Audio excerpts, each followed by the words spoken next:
Good morning, everyone. I'm gonna give some more people the opportunity to start seeing um, the live and coming into the live. Hey, Fatty Bear Block Party, is that Thaddeus Matthews, or is that somebody that has a name of just a page with that name? Fatty Bear Block Party.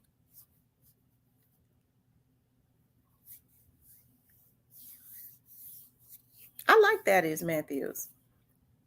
Okay, you're not Thaddeus Matthews. Okay.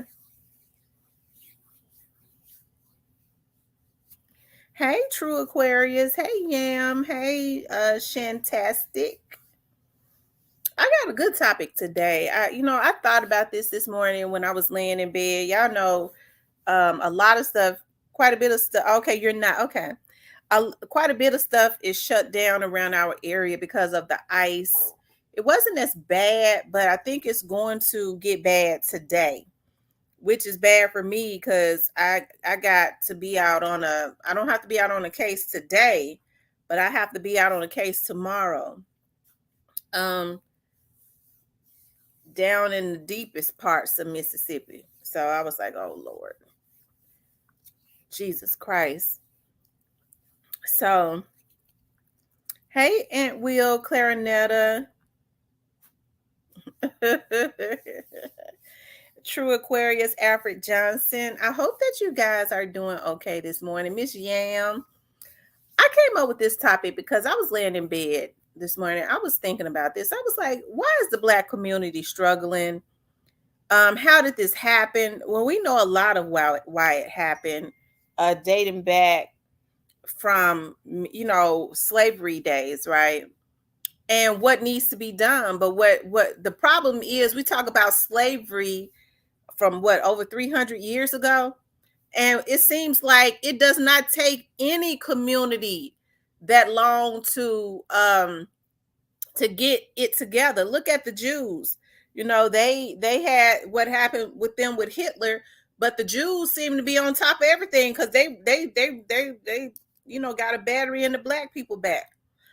What needs to because they own in everything, and the Jews understood that it takes a community coming together. But see, what's wrong with the black community is the black community, a lot of our people are like, they have that crabs in a barrel mentality.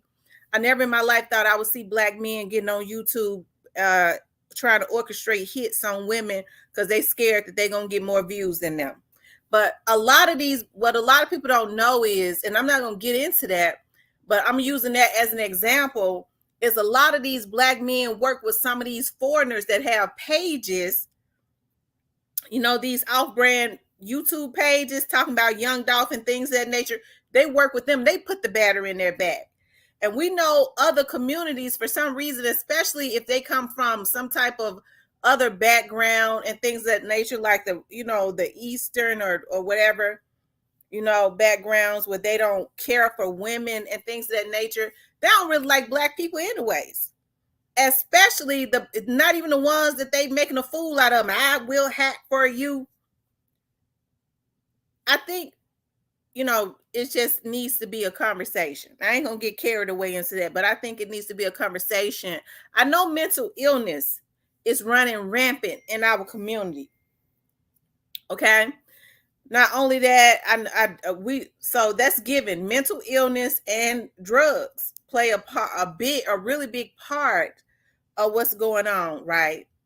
But why, other than that, why is the black community struggling? We can't place all the blame at the feet of the police.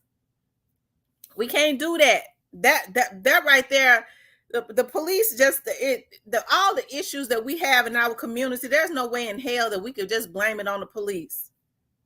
The police is not the reason that the black community is poor. A lot of our community is poor.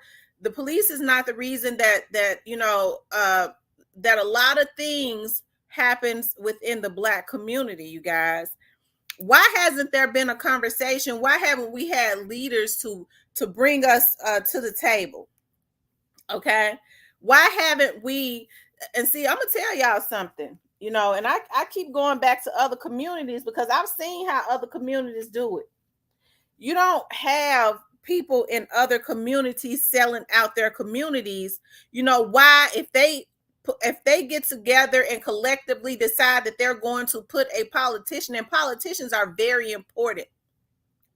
Okay? They are very important. People don't know that. But if other communities get together and decide, the Asians decide we're going to elect this person and put them in office to help our community, they don't worry about them going and selling out. And you don't necessarily see that person selling out because they understand that there are consequences to going and selling out their communities. They quietly handle that. There are no consequences to selling out the Black community, whether it's a Black or white or any politician. You don't really see people other than white people trying to represent the Black community. Either it's another Black person or a white person. Other folks, the Jews don't try to represent us. They make a fool out of people like God in them to put hits on people like Dolph, okay? To take out anybody that gets in the way of keeping them, to include them, from being slaves. So why hasn't there been a conversation, okay? Why aren't people being held accountable for what they're doing to the Black community? Why aren't we holding these politicians accountable for when they're letting, when people are committing crimes within the community, okay? These lawmakers, and you got psychological or homicidal maniacs that are in and out of jail that have learned to work the system. They get right back out and do the exact same thing, but they'll send somebody that could be proactive to jail for life just for selling drugs, right? But they're not keeping these homicidal maniacs in jail. Now, I'm not saying a drug dealer shouldn't be in jail, but a homicidal maniac that's killing women, that's really just sick, okay? These people have been in jail. It's been like a revolving door, and it's like and the law, once they learn how to, I guess, manipulate the law, it's like a revolving door for them. You don't see that happening in other communities, okay? Because they're gonna make sure that they put some judges in place especially for their communities, to make sure that don't happen. Judges are very important. Your state senators, your governors, your Congress, your county commissioners, your sheriffs. These people are very important. Your district attorneys. Instead, they keep your eyes on the president, who has the least power in your community. That's why I say, why haven't we had a conversation? Why is the Black community left behind? I thought about when Too Pretty Miss Kitty and I love talking about and reading about the Black Wall Street that was created in the 1920s. And she was right. She had a point on that. Every time Black people started trying to build something, especially those Black people was rich because they had to support each other. They couldn't go in white stores. They had to patronize each other. And that's how they built up their community. And they became rich. The white people got mad and hey, they set everything on fire. Okay, they destroyed that because they was jealous. Now what has happened is a lot of those same Klansmen, now they don't have to do that. They put the battery in a lot of Black people's backs to destroy each other. Right? It's still happening the same way. I hack for you, because they got an agenda and they get a cuckabug head to get up on their platform and try and destroy a Black woman. Okay? Or man. Okay? So why is the Black community struggling? How did it happen, and what needs to be done? Okay?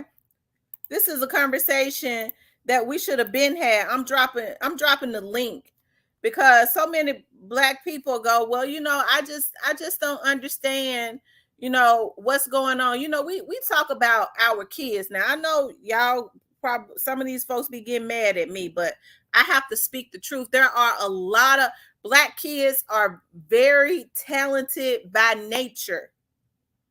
Okay? They're very smart and talented by nature. I think I always talk about how, for me when I was in school, I was really good like with the reading and the English and stuff. It piqued my interest, but I when it came to like the calculus, the geometry, I sucked at that. Right? I sucked at that. But what was so weird about it was that for some reason I was better with timetables. It just came right off the top of my head than even than with the addition and subtraction. That was really weird because I had to count on my fingers and sometimes still do if I forget. But I'm still really good with my timetables, right? But what I never understood until I was an adult and started to learn about our history was, dog, why these knucklehead boys is so good in calculus, geometry, trigonometry, and all of that. They cut class, they didn't listen, but they always made good grades in trig and all of those math type situations when they made F's and everything else because they didn't listen, right? Well, it wasn't until I got older and I started learning about our history was that, mathematics was originated in Africa. So it's just in their DNA. A lot of people try to take that away. Now, some cuckabug head will come on here and let somebody else say, mathematics was not created and it was not originated in Africa. And some cuckabug head to believe what a white person say or somebody of another community. Okay, say when people of other communities, and I'm not mad at other communities for making a fool out of some of these black men, but people of other communities are not going to let you subtract their greatness from their community. They ain't gonna do it. Okay, all right. So what ends up happening is, even though all of this greatness is they're born with it, there's a lot of mental illness that's really not being dealt with. Mental illness is at an all-time high now, and it's simply because these drugs that they're dropping off into the community is really making these folks mentally ill. A lot of our community, people in our community that have these codependent personalities. So when the drugs are dropped off in our community, they start getting on these drugs, it automatically chemically imbalances them. Okay. That's just what I believe. Because mental illness is at an all-time high now. It really is. It really is. So why is the black community consistently struggling? Why haven't so-called leaders that we have chosen, are we holding their feet to the fire, or are we allowing them to just say that they're leaders of the black community, ain't doing a damn thing? Because there ought to be some type of resolution at this point. It's been over 300 damn years. We ain't supposed to still be slaves in another form, right? Are black people, are we our own worst nightmare? Are we? Gristle Hardaway says we had our own judges, lawyers, police, firemen, on top of the businesses with Black Wall Street. See there? Michelle said, "Hey, Michelle. So y'all, what is it? How did this happen, and why is it still being allowed to happen? Why is it still being allowed to happen?"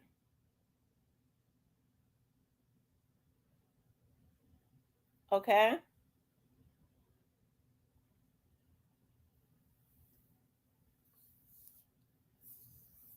Clarinetta says the drug trick backfired on them. When you say the drug trick backfired on them, what you mean, Clarinetta?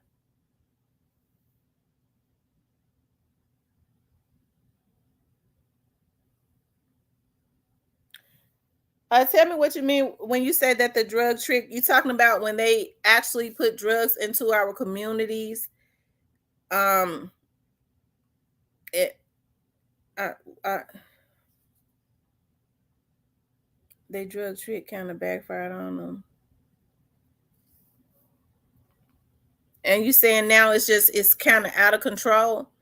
Well, a lot of the people who put the drugs in our communities, they're not having to deal with the ramifications of what's really happening within the black community. We left to deal with some of these damn black men that jump on YouTube and act damn fool because they're out of their minds on drugs. Or and the people within their community are left to deal with that. Also, the people that are dropping the drugs off in our neighborhoods and things of that nature, they're not having to deal with that. They just sit back and watch how the black community is destroying each other. They thought blacks was the only one that we used the drugs. You know, when it wasn't fentanyl, yeah, what was that drug? Was it opioid that a lot of Caucasian kids started getting on? And I know for a fact, there's a lot of, I believe it was opioid. A lot of Caucasian kids started getting on. They handled that differently. Okay, they started doing something. You don't even hear anything about opioids because they started putting programs and things everywhere to make sure that because um, was it Adderall? Okay, to make sure that these Caucasian kids got help because I believe it was an opioid crisis. You started seeing communities and workshops set up everywhere. They were spreading it everywhere. They ain't talking about this fentanyl that these black kids on, these black folks. And when I can't understand this, that's why I say it has to be healing within our community. How you see a lot of these grown adults, you know, go and they trying you fentanyl. You 40 years old and you sitting up trying fentanyl. Now you want to try fentanyl when your mind is supposed to be more mature than a 20-something-year-old. How do we expect for them to flourish and to make the right decisions? Because a lot of these folks that's sitting up just trying stuff, just experimenting with drugs, at a certain age, you just know better. You know not to experiment with no damn drugs, especially if you haven't already been. But these are you 40, 50, you in your late 30s, you probably got teenage kids in their late teens and early 20s. These kids, they looking at you. So what do they have to look up to if their parents are damn fools? Okay? If their parents are damn fools. But the thing about it is, okay, so when we had the opioid crisis, they called that a crisis. It's a crisis going on because it's more white kids that have gotten a hold to it. Okay, so they call that a crisis. But you talking about this fentanyl when they put crack in the community and things of that nature.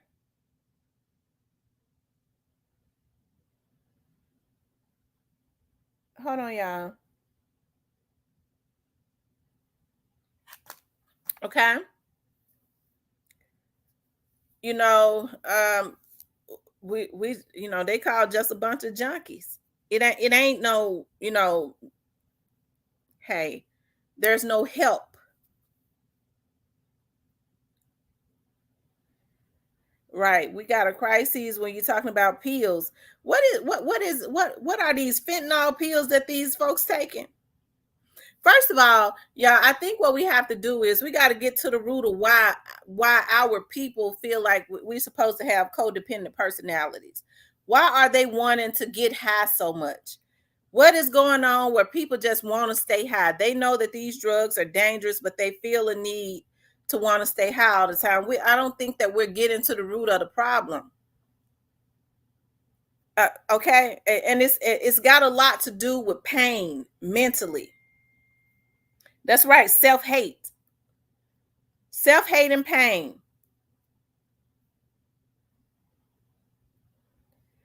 Caucasian people bodies are different and can take all those chemicals and toxins. Our people are built differently to eat healthy and be physically fit and to survive on the sun and nature.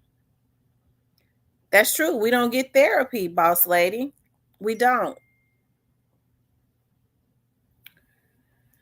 Um, hold on, y'all. Let me let my client know I got this message because they're gonna text me to death.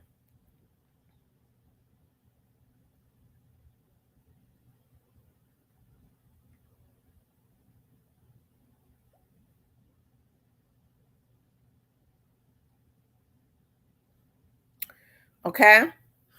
And then they talk us against, they make black people think that it's a bad thing to get therapy. When black people started talking about getting therapy, we were always taught we don't go and talk to people about what's going on in our household. You don't let people know what go on. Whatever goes on in this household stays in this household.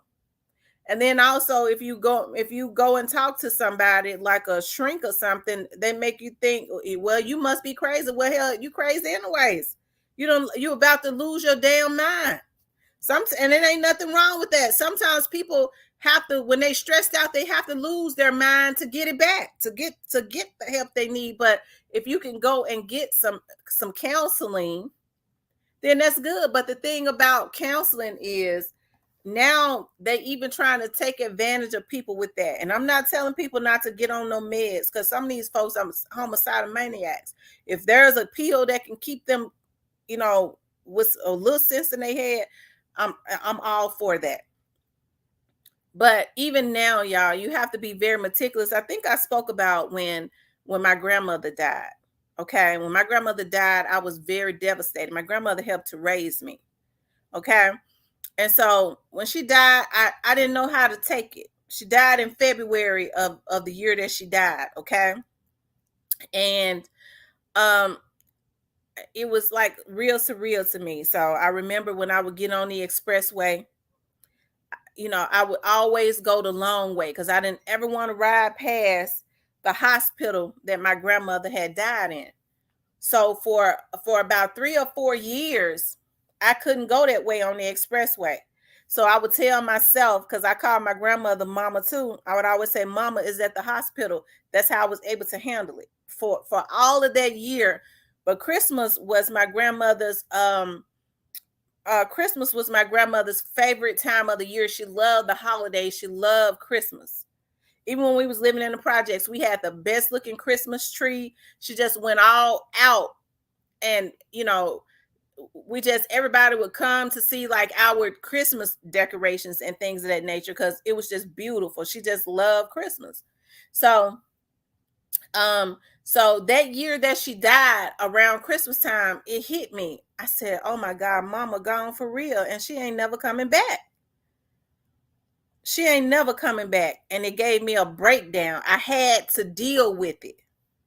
So I remember I was working at the sheriff's office, and they was like, normally, when at the sheriff's office, because I was working at the chief's office, so I would always have to be the one to hang up the bereavement paperwork to let people know when folks, parents and stuff had died, and when the funeral arrangements were. And I remember the chief saying to me, how come you ain't hung up your grandmother's paperwork yet, so that everybody will know where to come for her funeral and for her wake to show respects? I said, I can't stand to look at it. It was not real to me. I couldn't handle it. He was like, Miss Tamara, I don't understand. And he didn't say anything else about it because he could tell that I wasn't handling it well. Because I put it up and took it down. I couldn't walk past it and look at the board saying that my grandmother was gone. I could psychologically, I couldn't take it. So I took it down, right? And so I remember one of my friends that work at the sheriff's office said, why don't you go get you some counseling? I said, okay, what do you mean? I said, I ain't never had no counseling. She said, no, it's spiritual counseling. I want you to come to my church. And my pastors are, they are therapists. And just talk to them, and it'll be some spiritual therapy and all of that. I said, okay. And I did that, and it worked for a little while. And I was going to group, and I was able to start talking about my grandmother and all of that. And I remember on my one-on-one with that pastor, he changed on me. I'll never forget his voice change. He said, have you ever had suicidal thoughts? I said, no. I mean, his voice changed. Have you ever had suicidal thoughts? Like somebody from an infomercial. It went from, because it's not easy for me to trust people, but I had gotten very comfortable, started trusting them. I started talking about my grandmother and the memories of my grandma. And his voice changed on me and it scared me. He said, "Are you sure? How you know? I think you've had suicidal thoughts, like somebody off a damn infomercial." He said, "I think you need some medicine." I said, "No, I don't need no damn medicine. No, we want to put you on some medicine and I want to send you to a psychiatrist." And see, that's why I say you have to be very, very meticulous now, because what I later found out was what a lot of these psychiatrists started doing was they started getting contracts with some of these pastors. That's the reason why they started going and getting their certificates to be therapists and things of that nature. And when they put you on that medicine, these pastors get paid off if they can, get, send you to a real psychiatrist and they write you a damn prescription, but they won't put me on no medicine. And what a lot of people don't understand is now a lot of these psychotic, these drugs, and I'm not saying for everybody, I just know I was just grieving. There wasn't nothing wrong with me but grieving and missing my grandmother. And but what a lot of people don't know is you can't even function right after you start taking those drugs, right? So that's why I say you have to be very meticulous. And I said that to say this: everybody has found a way to take advantage of Black people. And it's a damn shame when you have other Black people that join in on it, that can get in on it just for some money. That pastor almost got cussed out, and I like that pastor. But I know damn well I wasn't getting on no meds, because all I was doing was hurting about my grandmother. How did that constitute me having to get on some damn meds so I could sleep all day? I had things to do. Even in my pain, I still was shaking and moving. Okay?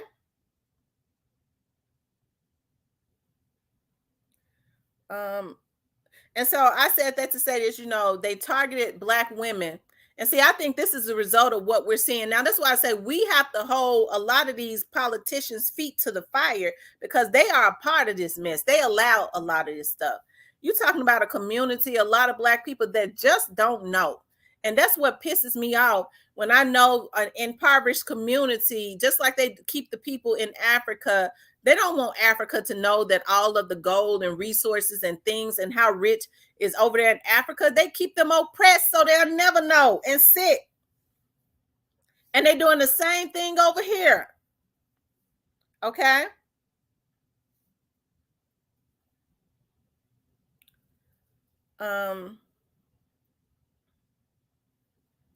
Hey, Miss Anissa.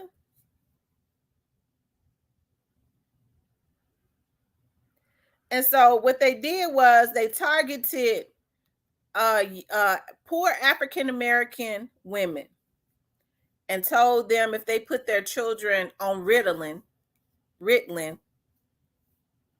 that they would give them a $500 check a month per child for their medicine. Now, you target poor women, okay, that you already know struggling, and all they got to do is tell their child to play crazy. They didn't think it was no harm in it, just play crazy so I can get that extra money.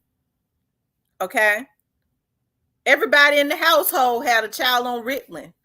Well, I don't think, to make sure that the kids was taking the Ritalin, I believe they was giving them a test to make sure it was in their bloodstream. So they couldn't just get the money and lie like they was giving them the medicine. That's how cunning that the American government can be. So why would the American government want to give poor African American women that are already impoverished $500 per child just for them to take some medicine? It's something that don't even seem right about that. And so what happened was we later started finding out that medicine that they was giving these kids, I believe it was it that Adderall or whatever? It was so strong, it had so much mercury in it that it was eating away at the brain cells. And so I think the result of what we see now, the reason a lot of this, because that started like in early 2000, the reason that we see a lot of these kids and stuff now acting up, it's because after 18, the mama can't get the check no more because she don't give a damn whether he take the medicine or not. And so now what you really got is a fool on your hand. Okay? He ain't taking this medicine. The medicine has had years of eating away at his brain. Y'all, this stuff has been engineered. We never seen kids as crazy as they are now. They eat. You used to could even a bad child. You couldn't get to run out and do no damn hit. The OGs, even if the OGs told them I'd pay you to do a hit, they tell you got me messed up. I ain't going to jail for you. And you ain't gonna have no OG to have no young dude to go out and do no hits. Okay.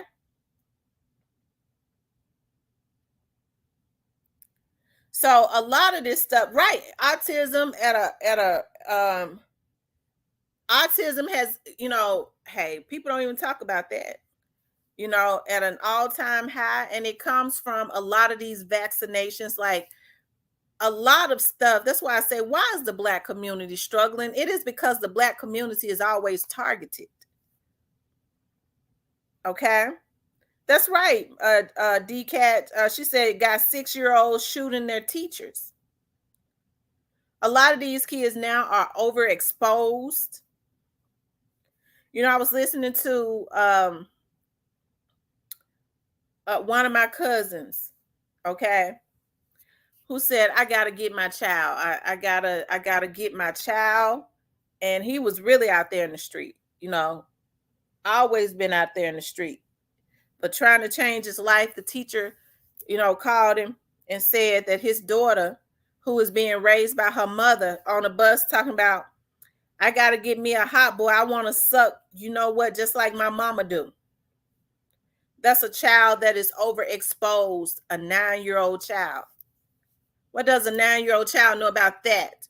And then you get these sickos who are now putting girls that are 9 years old into human trafficking. It's a damn shame that Black men can take money from other communities to continuously destroy their very own community. Okay? To continuously destroy their very own community. A Black man cannot go to any other community, I don't care how much money he got, and say, I need you to help me to snatch up white kids. And they ain't gonna do it, not unless the white man is a damn crackhead, and he gonna look at him strange. Even then, he might gut him out. He ain't gonna do it. But I can't understand why Black people are so easy to try and destroy their very own community. We see what's going on even on social media, where we see a bunch of Black people, Black men and women, have been taught how to hack by other communities, and they had a reason for that. And they believe anything that the white people tell them. She ain't got no connection. Y'all ain't, the FBI ain't gonna get y'all. Y'all can keep doing what the white man's has said, that the FBI ain't gonna get us. The white man's just know everything. We still got Black people with that slave mentality, a lot of them in their 30s, 40s, and 50s. So why is our community struggling? Could it be because a lot of the elders now that are in their late 30s, 40s, and 50s that are supposed to be kicking wisdom to these ones in their teens and in their 20s and things of that nature, they ain't got no damn sense either?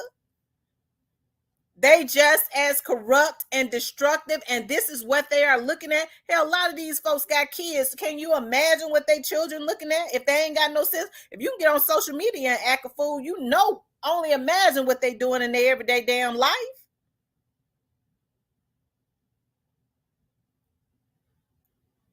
Okay.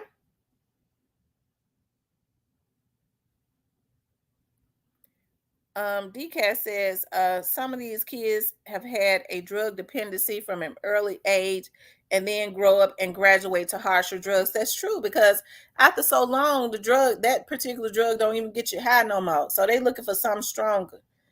Your body becomes used to a certain chemical after you've been taking it so long, don't do a damn thing for you. So you're looking for something else, but it goes back to healing the root of the tree, because a lot of that comes from pain. So many people have been, especially in our community, has been so exposed to stuff. That's why I say we have to take care of our children.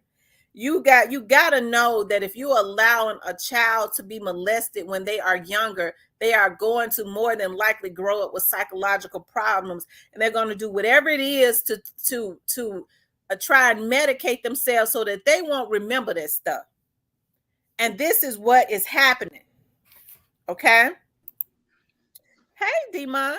Hey Tam, how you doing, huh? I'm doing good. Good. Yeah, I just want to give my 2 cents about this. I think that the problem is so widespread throughout the Black community, and I think it's not just trifold. It's just so many different issues. And when I stated that these kids have been drug addicted from an early age, I don't mean that they were 5 or 6 years old sitting back getting high. We have to think about all the kids that came into the world with drugs in their system already. Then we have to think about the kids that the so-called head people say, oh, well, he's got a behavioral problem, so let's put him on some drugs so he can cool out. So, these kids can't win for losing.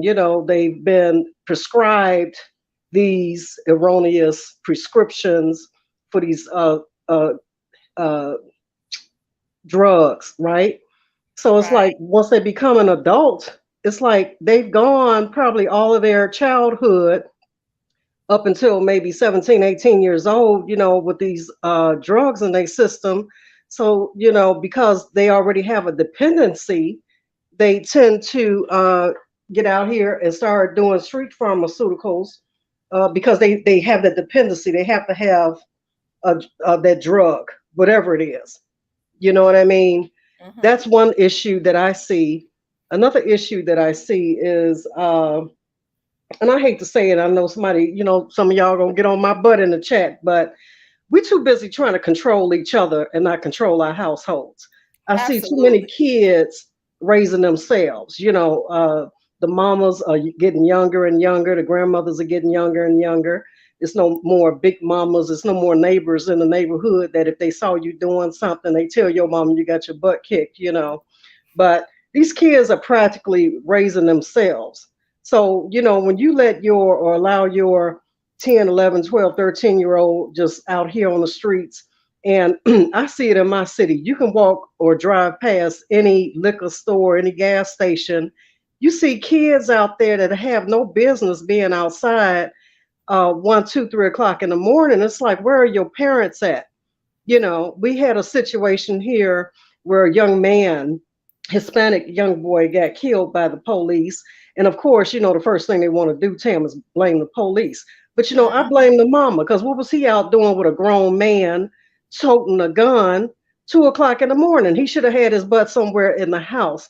So we can't put everything off on politicians and policing and people that are in these leadership roles, so-called leadership roles, to take care of our households. And I'm going to say it. It starts in our own household. You have to lay the laws down and talk to your kids and guide them.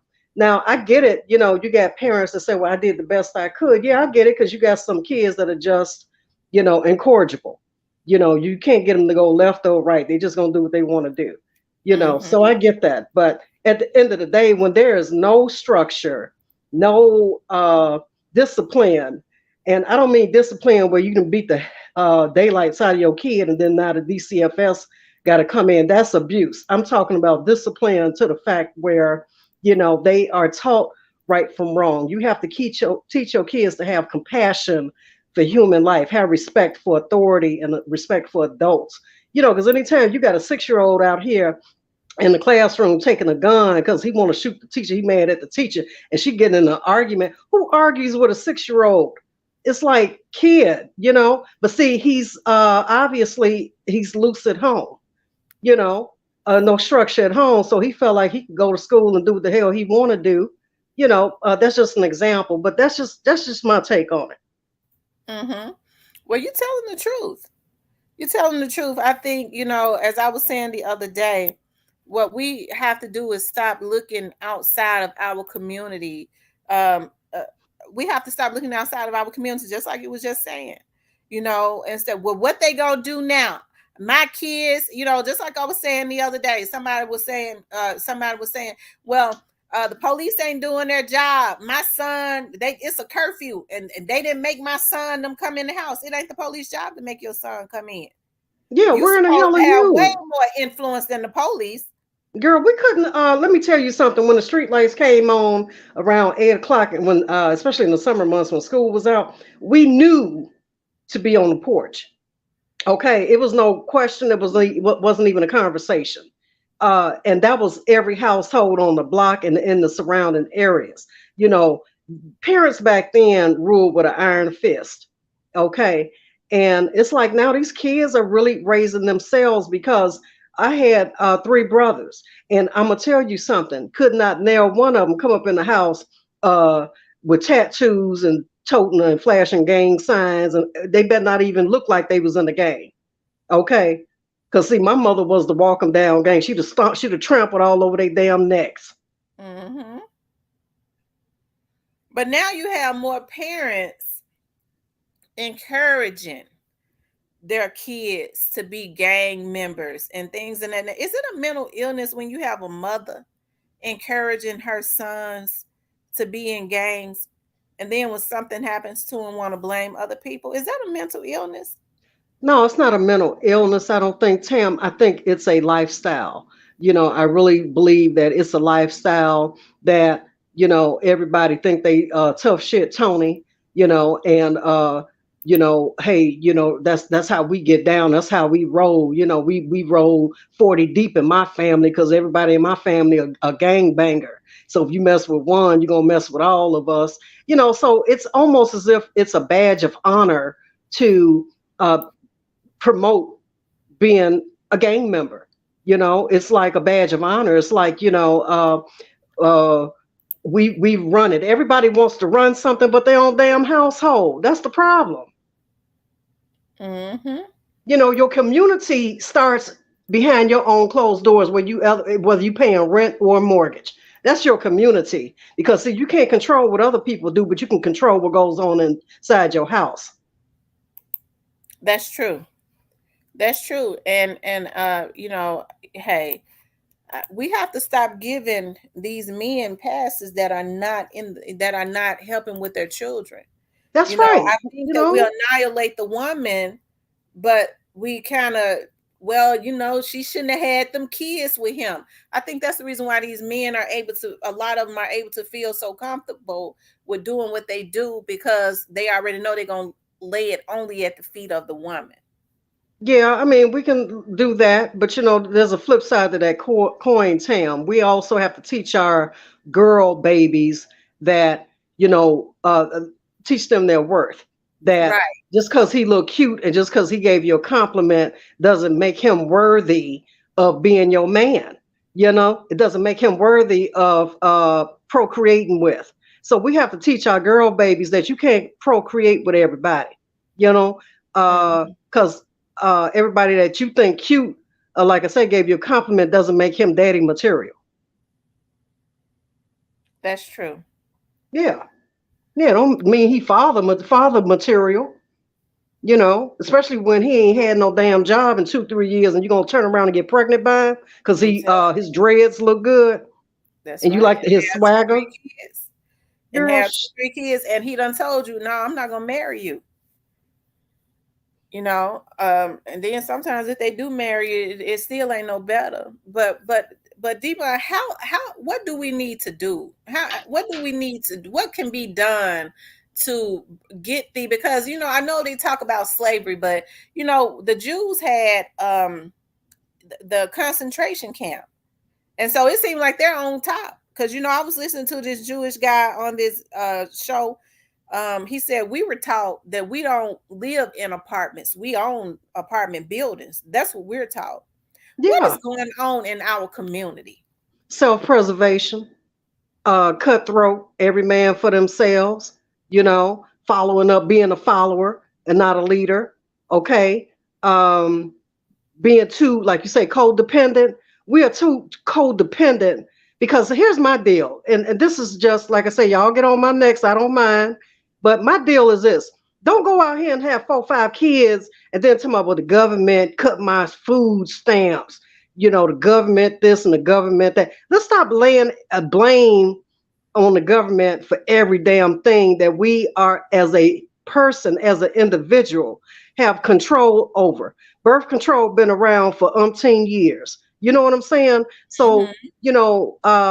protect yourself until you are financially able to take care of your child, whether the daddy do anything for him or not. That's one thing. We got to get back to looking at each other as teammates and not opponents. Because I'm sick of this tired ass slogan. He the ops, the ops, the op. What the hell is an op? I'm telling you. I That's what they mean, said in the damn army. It's really supposed to be opposition, but that's a word that was used in the army. I don't even think they even know what it really means. yeah, it's like cut it out. When we start looking at each other again with loving eyes and compassion and sympathy and saying, damn, that brother getting it. I might be able to build something with him. Let me go holler at him and see how he doing it. And hell, we could have so much more. But no, we sit back, A, looking for a handout, B, looking for a come up, and C, taking out the ones that's showing us the way. So, in essence, in the back of my mind, it pisses me off because I say, well, uh, you ain't about shit. You don't want shit. You'll probably never be shit because you're not doing the right things to make sure that you have shit. Period. And the ones that's getting it and that's trying to provide to other people and show them the way, they want to get them out the way because they need to feel needed and need to feel have others codependent on them so that they could for the usury. Okay, Mm, because at the end of the day, only time somebody has something for you or have any use for you is if they can use you. that's true. That's true. Hello, young. So I think about the Black Wall Street in the 20s. Those black people, they had to patronize each other, but they also wanted to see each other win. They knew that they was all that they had. You They know, work together. they worked together. Yeah, they work together. They ancestors came from the fields working together. They worked together to escape slavery. They worked together to overcome poverty and uh, the uh, the things that they were going through in life. You know what I mean? I think Mhm. after the Dr. Martin Luther King days, the days of the struggle, and the Malcolm X's, after they left here, Tam, I just really have to say the so-called leaders that were rocking with them back in the day, they didn't pick up that legacy and continue on. The only time you see them a lot of times if it's something high profile happening, you know, but Mhm. we can't even blame them. We can't blame them for all of our atrocities, you know, because we do atrocious crap to each other on a daily, all day, every day. Mhm. I agree. I agree. And as I always say, it bothers me that we saw people like Jesse Jackson and Al Sharpton and all of them who actually was involved in the people's movement and was in the inside of helping to organize the people's movement. And there was a lot of traction with that. They was able to, but at Yeah, that time, black people was proactive.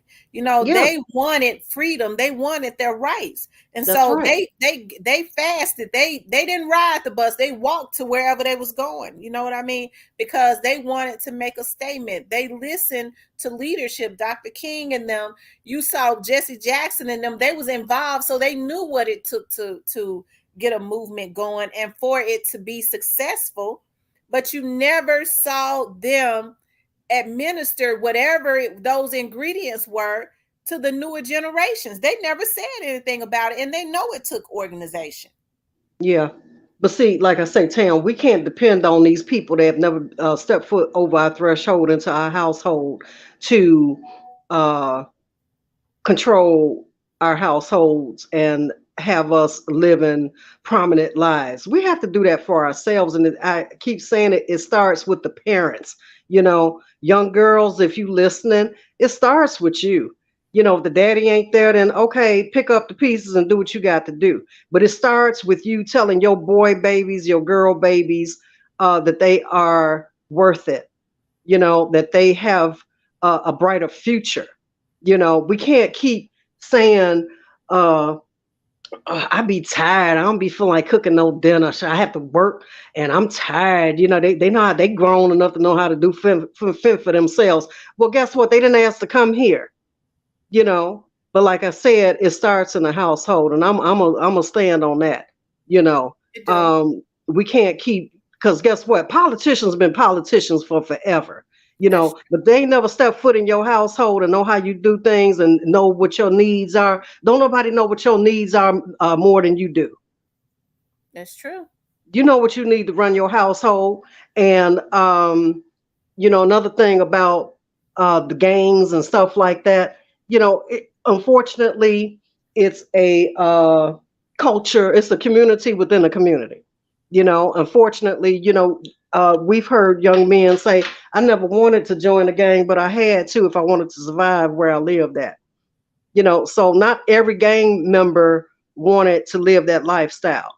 And I think a lot of them look for ways. They want a way out. They want to be able to provide for themselves and for their families. You know what I mean? And that's why this rap industry is flooded with gang members, because that's their way out. But unfortunately, they've carried the street issues into the rap game, the music game. So, they wind up still doing the same stuff that they did on the street uh, as a superstar or a celebrity. Well, let me Because a ask lot you of this. these Do you celebrities think still have gang ties. that's true? But let me ask you something, Demon. Do you think if these gang members that are rappers got into the gang and you had these label heads telling them, well, look here, you're going to have to change your mentality. It's one thing to rap it, it's another thing to live it. If you're going to be on this label, you can't live it. Do you believe that they would change their mindset? Yeah, they're gonna do whatever the label heads tell them to do. But see, the problem is that the label heads are not telling them that.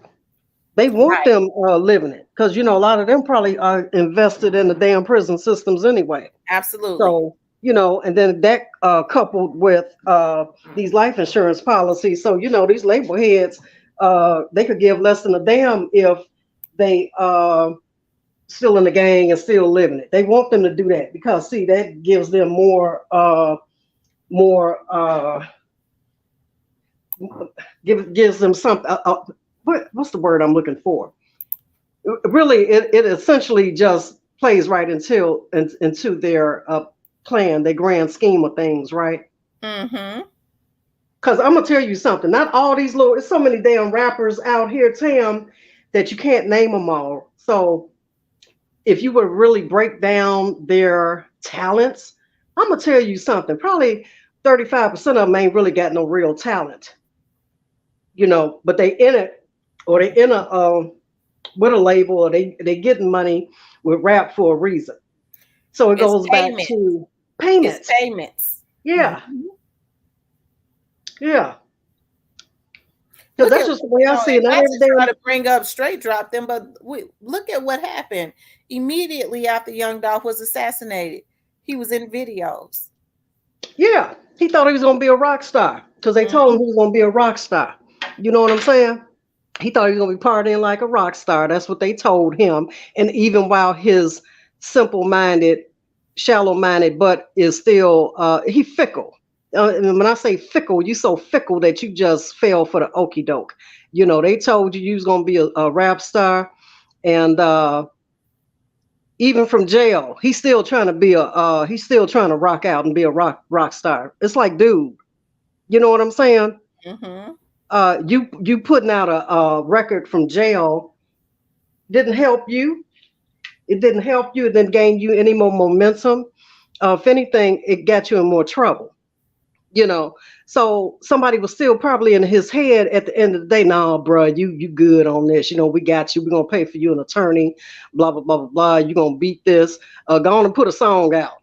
How you ain't making no statements? Go on the name it, no statements. So yeah, he once again still being a damn crash dummy, going falling for the okey doke. He did what they told him to do. Mm-hmm. Do you think that we need to, as especially because there's a lot of other straight drops out there? What how do we get to the bottom of problems like this where people like straight drop? Because I mean, I know straight drop is grown enough to make his very own decisions, but we have to understand people have been able to influence people since the beginning of time. I mean, he's not a victim, but in a way he kind of is. Young Dolph is the real victim.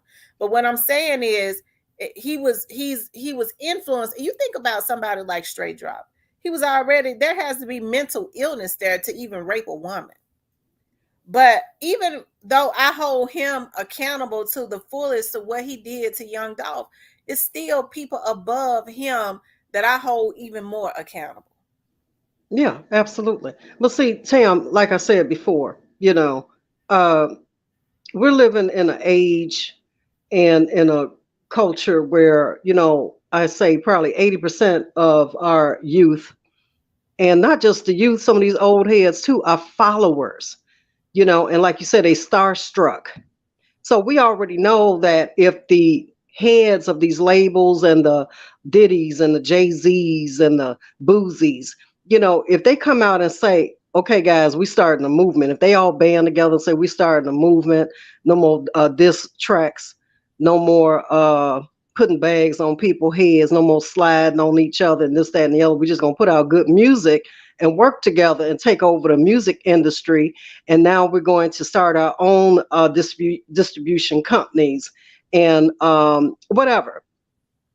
Then you won't be left with uh, all this crashing out. See, they have to start the movement because that's who these young kids gonna listen to. You know what I mean? So as Mm-hmm. long as they're not pushing it and they're promoting it, then it's gonna always be a straight drop. And I hate to say it, it's gonna be a straight drop from here to eternity until somebody uh, changes how things are going right now. I agree with you, Young. She said, I also think trades need to be put back in schools, giving our children options to support them. So absolutely, because it's not meant for everybody to go to college. But Yes, see, that's the trades need to be sad. put back into schools. We never should have allowed that. They had gotten a guy who was trying to put a superintendent in the Memphis area that was trying to bring trade back to schools, and they kicked him out. They ran him away because he was trying to. Because see, some of these kids are better with their hands. We had, when I was in junior high school, they had auto mechanic. They was teaching them how Sure to work did. on cars. They hurry up and took that Hmm. out. Yep. Carpentry, auto mechanics, welding, all kinds of trades. Yeah. But see, these parents have to go to the meetings. They have to demand that. If you don't go to none of the school board meetings and never go nowhere and sit down and listen to what they saying, then the school board, they vote and they do what the hell they want to do in these schools, especially public schools are a joke you know. Mm-hmm. So, like I say, once again, the finger still keeps pointing back to the parents. You have to take up their cause and stand 10 toes and get things done as collectively Mm-hmm. and individually as well.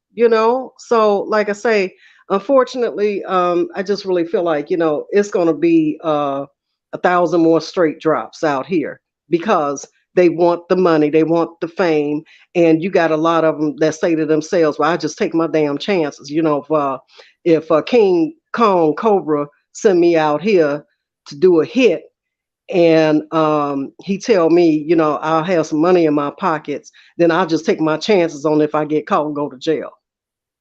They Mm-hmm. willing to take the risk. You're right, especially if you got somebody that, like you was just saying, if you look up to like a superstar or something like that, saying, because when people get through, they can say what they want to. I don't believe that Gotti's tweets were photoshopped. I believe it was absolutely him on Twitter. He was deleting them tweets. he was given a false sense of security, and that is what the a lot of these OGs are doing. If my little nigga go to jail, I'm getting him out. That's giving them a false sense of security to keep their mouth closed because big dog got me. Yeah, yeah. And our kids got it so twisted. They looking at these dudes as gods, like you say. They looking at them like they gods. Like they really have a hand in which direction their life goes. And anytime you give somebody that much power over your life to determine whether you're going to have freedom or you're going to have a jail sentence or you're going to have death or money in your pockets, we've got to start teaching our kids that don't nobody have the control and power over your life but yourself and God. You know what I mean? Mm-hmm. And our kids just are not strong. You know what I mean? I grew up in a at a time where we came from strong households, independence, get out here and get it, get on the grind, and we didn't hurt nobody and knock nobody in the head to get it. You know what I mean? Mm-hmm. So, we got to go back to talking and having these conversations with our children because I'm going to tell you something. Anytime you give another man that much control and power over your life, that means you have no sense of self direction. You are totally dependent on doing whatever somebody tells you to do just to feel like you are making accomplishments and strides in your life. Mm. Um, says as they want a quick come up instead of working for it. That's true. That's true, and that's another thing too. Like I said, I have a heart for a lot of Dema, a lot of the younger generation because I know they ain't got nothing to look up to. They ain't got nobody in. It's a you talk about a 12-year-old girl at this point in time. Her mother is more than likely 24 or 25 years old. She's still trying to figure out who she is. She's still a part of that young 20s generation. I mean, it's sad. Yeah, sad. And like I said, for the ones that have made it, all the Megan the Stallions, the what's the other one? What's the other chick that rap? Um, Glorilla, Not but Glorilla. they got her put in What's some nasty stuff into the atmosphere. Yeah, all of these other female artists that have actually made it, you don't really hear anything positive coming out their mouth. You don't hear them trying to guide the young girls into being respectable and being a lady and stop acting like a skank. You don't hear they if anything they promote that. The Cardi B's and the what's that other Nicki Minaj. You don't hear I've not seen one of them do anything that could be looked at or viewed as trying to guide our young girls into a different direction or a different light or how to even carry themselves. Because see, that's who these young girls looking up to, and that's why half the damn cosmetology. Cosmetic surgery offices are filled with 17 and 18-year-olds trying to get BBLs and duck lips and balloons put in their chest, because they want to pattern themselves after these people that they looking up to. I just feel like the whole industry, just the whole look of the industry. People out here that have no fame are out here uh, trying to what's the word I'm looking for, Tam? Duplicate what Yeah. they see, trying to mimic.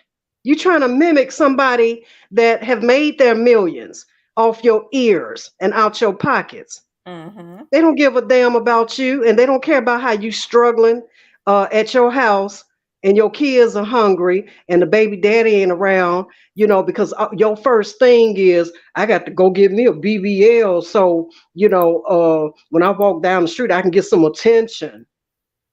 Your attention, your priorities are jacked up. We're living in an age where everybody is so consumed with looks. Mm-hmm. and Mm-hmm. dumb as hell. Like you say, can't even read, but you're so consumed with how you look and what you got on. Look at Straight Drop, all that damn North Face, and he probably can't even read through his whole discovery because he I'm probably telling can't even read. I'm telling you. Can't even read through the whole, he because it was a look for him, and it's a damn shame. Like I was saying, I don't be saying that to be funny. These kids are taking the younger generation taking hits. If I go and knock somebody off, I can go get me a whole Gucci suit and get on my Instagram. They're gonna be saying, "Where you get that Gucci suit from?" I go back, make two more hits. I can go and get me another one in a different color. This is the mindset of this generation. It's absolutely sick. Yeah, yeah. We got to start teaching our kids that. And somebody who just said that these child bearers say entertainers are not role models. They sure in the hell are not role models because half of them came from the gutter. They damn self. They came from the grit and the grime. They just got lucky enough to get into position where they can make all this money. But we have to ask ourselves at what cost did they get to where they are to today? But are they giving back? No, they're not starting no movements trying to stop. They see all these drill rappers getting killed out here, and half of the ones that these kids are looking up to, they the ones that's putting the damn hits out. So instead of these parents saying, "No, baby, you don't look up to Boozy, you don't look up to Jay-Z, you look up to me. I'm your role model."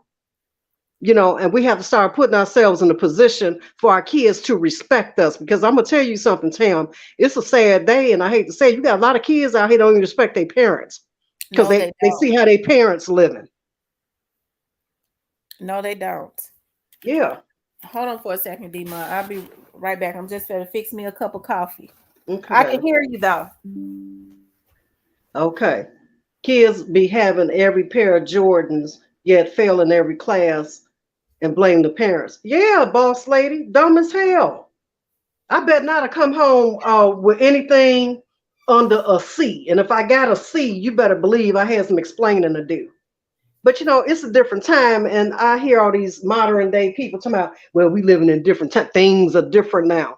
Yeah, well, the only thing that's different is the year, okay? Because morals and respect and structure, those things should never change. And I don't give a damn what year it is. Okay? I don't care if we're in a year of 3032.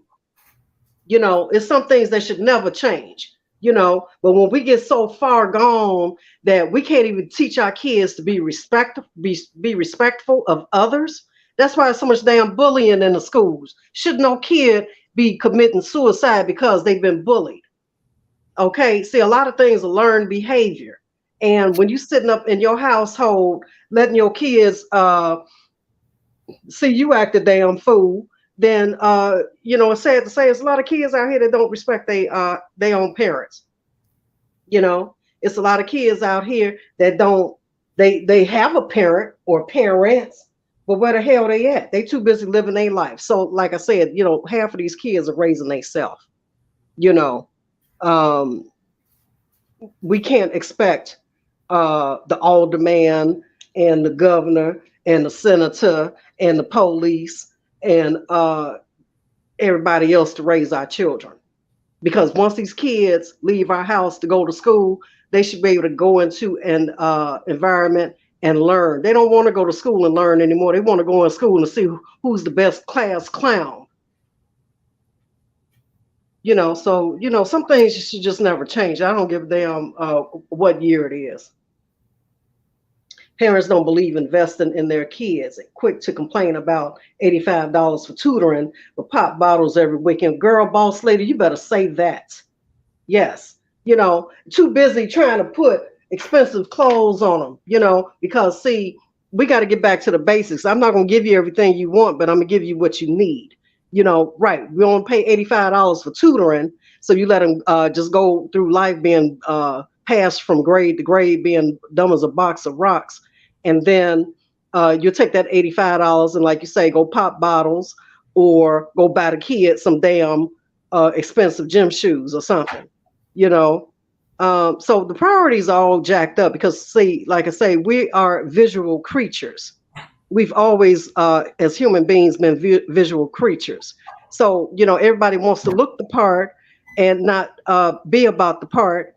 That's why so many jack-ins and robberies and thefts out here. Everybody want to go steal crap to look good, but don't want to work for it, because it's like society is telling us, if you don't carry a Prada bag or wear Gucci shoes, you look lame, you look busted. We don't teach our kids financial literacy about saving a dollar. If you go cut somebody grass and they give you $2 to cut their grass, then you save a dollar of that. We're not teaching the kids that. They just, spend down to their last damn quarter. Ain't got nothing to show for nothing. A lot of these So mothers encourage Demon, like I was saying earlier, they encourage their kids to go out and commit these activities. How in the hell you think about JoJo Splat them? How in the hell your son and CEO Bobby are gonna pull up in your driveway with $200,000 cars and hide it in your garage, and right, you act like you don't know what's going on? honey, not in Marcia's house, honey, because she would have been like, "Oh, where the hell you get that damn car?" And would have called the police on you and said, "I don't own that car. Come get this car, Mr. Policeman." Because see, that's the era I came from. We didn't come from an era where my mama and daddy didn't condone nothing. If you did it and it was wrong, then you're gonna have to pay the consequence. You got to pay the price. you Mm-hmm. know because see, one thing my mother said, you can't bring no crime and crap into my household, not where I'm paying the bills and work hard to sacrifice and send you to parochial schools and paying tuition and all this, and you think you about to put a bad name. And see, I'm gonna tell you something. Families back then, Tam, had pride. Girls that even got pregnant back in the day, do you know their parents would send them out of state? Mm-hmm. They get them off the block and send them out of state to live with a distant relative because it was a black cloud over the household, over the family. It was embarrassing if a 14 or Absolutely. 15-year-old girl got pregnant. Absolutely. Instead, you have mamas now telling they 15, 16-year-old girls, shake what your mama gave you. That's what Yeah, God gave you that for. That's what's gonna pay our yeah. bills. And we wonder why these kids are overly sexual, or they've been exposed to so much. Look at their parents. It's starting in the household. I'm telling you, if you did a survey on that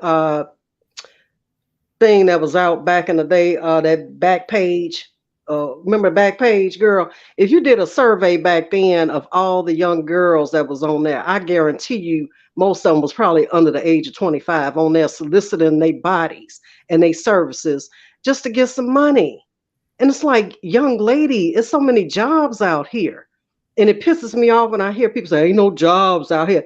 Amazon hiring every day. Amazon be big. Let me tell you something. After the COVID thing and happened and things were starting to open back up, girl, here in my city, it was restaurants begging for people to come and fill out applications, begging for help. And no, they rather go rob the Dolce and Gabbana store. They rather go do hit a lick at the high end stores doing snatch and grabs. You know what I'm saying? So sometimes I have to say, me personally, I don't have too much sympathy for nobody that talking about they struggling. If you struggling a lot of times at your own will. You know what I mean? Because a lot of them, they don't want to get up and go get no job. They don't want to do nothing. They just want to sit back and wait for somebody to hand them something. So, my mind goes back to even like with Dolph. Dolph was a businessman. And if he cut anybody off, that was his prerogative and that was his right. Because just because one or two people make it out the neighborhood, you can't expect somebody to come back and feed the whole damn leeching ass neighborhood. That's not, that is not his responsibility. So we have to stop looking to others to look at us as a dependent. We're not their dependents. You have to get up and get it for yourself. People literally get mad at somebody. Let's just take for an example, somebody win the lottery. Somebody win the lottery for a lot of money. They think they just supposed to come back and take care of the whole damn family, the whole neighborhood, and just spend, spend, spend until they go back broke. It's That's like, true. are you serious? Kim says that she said my mom walked my sister back to the store and told the man she's a thief, and I knew then it wasn't for me. That's right, parents did that. You gonna take that right back to the store you stole it from. Yeah. Girl, I never forget. Let me tell you a story. I'll never forget years ago when Woolworth was open, girl. I called myself gonna pocket me some pretty fingernail polish in a tube of lipstick. See, my mother wouldn't let me wear makeup or colored fingernail polish. I could only wear clear polish and Vaseline or whatever, chapstick on my lips. So I'm like, the hell with that. I want me some red lipstick and some red fingernail polish. So I'm gonna put it in my pocket, and the security stopped me at the door. And my mother was so pissed and so embarrassed. So of course, I didn't, they didn't, lock nobody up or nothing like that. But I'm gonna tell you something. My mother told me on the way home. She said, "I'm gonna beat your ass until it roll like jelly when we get home." The fear, it was the fear of her doing that, because I know she was quite capable, that just had my heart sunk all the way down to the tips of my toes. So my point of saying that is that a real parent, a real loving parent that don't want to see their kid go astray, they put fear in their children out of love. It's not to have their kids scared of them. It's to have their kids know right from wrong, and to know that, ooh, I ain't gonna let my mama find out about this. Even if they become grown children, most children that respect their parents will always say, "I never want to disappoint my parents," right? So, when kids don't fear no consequences, don't fear disappointing their parent, or don't even care about the sacrifices that they made, something has gone awry somewhere where this kid just don't give a damn. You know what I mean? So we have to start making them give a damn. Because, That's it's like you're more worried about disrespecting uh some street nigga than you are me. And I'm the one that raised you and make all the sacrifices for you. Boss lady says I was a teenage mom, but I worked two jobs and maintained a 4.0. No handouts ever. Glad my parents didn't send me away. Shout out to boss lady. My mom was a teenage mother too. My mother had me when she was 16. Okay, so shout out to the, Hmm. because there are teenage mothers that did the best that they could, There's a lot of them that still still try to getting. instill morals, because see, my mother had my grandmother too. My dad was my dad immediately when he turned 18 went away to the army. That's what they did back then a lot of times, especially when they became teen parents so that they could get benefits. They was thinking about their children. Yeah, Now it's all about me, myself, and I always had really good insurance, yeah, yeah, growing up until I started getting my own. You see what I mean? Because even when they were teenagers, they had parents that said, well, look, boy, you need to go away to the army. You got that baby now. You need to, this is what the army is going to offer you. You need to think about that child more so. hmm And then you see them. They have so many of them, girl, till they wind up abusing the oldest ones or kicking the oldest ones out. You see what I'm saying? Because now, uh, let's say they got 9 kids, and then say they got 5 under the age of 10. So they wind up abusing the older kids. I don't know if you remember that story just recently of the twin boys that were chained to the bed and starved, and they were able to find the handcuffed key in their mother purse, girl, and they uncuffed themselves and ran to the neighbor's house and ran until they found a neighbor that called the police for them. It was just recently. And the mother girl, she was all on social media trying to do family time videos like she mother of the damn year. people looking at her, and we're living in a views and likes society. Everybody wants some damn views and clicks and likes. And she on there doing damn videos showing her meal for the day while the boys down in the basement or the laundry room, some of them were chained up, starving to death. They said them boys were malnourished. And I think they had to be about 14, 15 years old. I don't know if anybody in the chat remember that story just recently. But my thing is that the no good nappy neck cockabug head Negro man that she had was right along with her. You see what I'm saying? So she keep the older boys locked up because they less headache, right? She knows she can't put them out on the street, so she just kept them all abused and chained up away from society, like they never existed. Her Oh, own boy babies, yeah, black couple, mm, yeah. mm, mm, mm. So Sherry, then, hey, if somebody that's got some money or got some clout, let's say in the music industry, came across those same boys, Tam, it's boys like that they can get them to go do any damn thing any kind of hit they want them to do mm-hmm, because they come from a broken home. absolutely. And they be wanting some deep down inside, even though I know they say it was about money, they be wanting some acceptance too. Yeah, yeah. They want acceptance.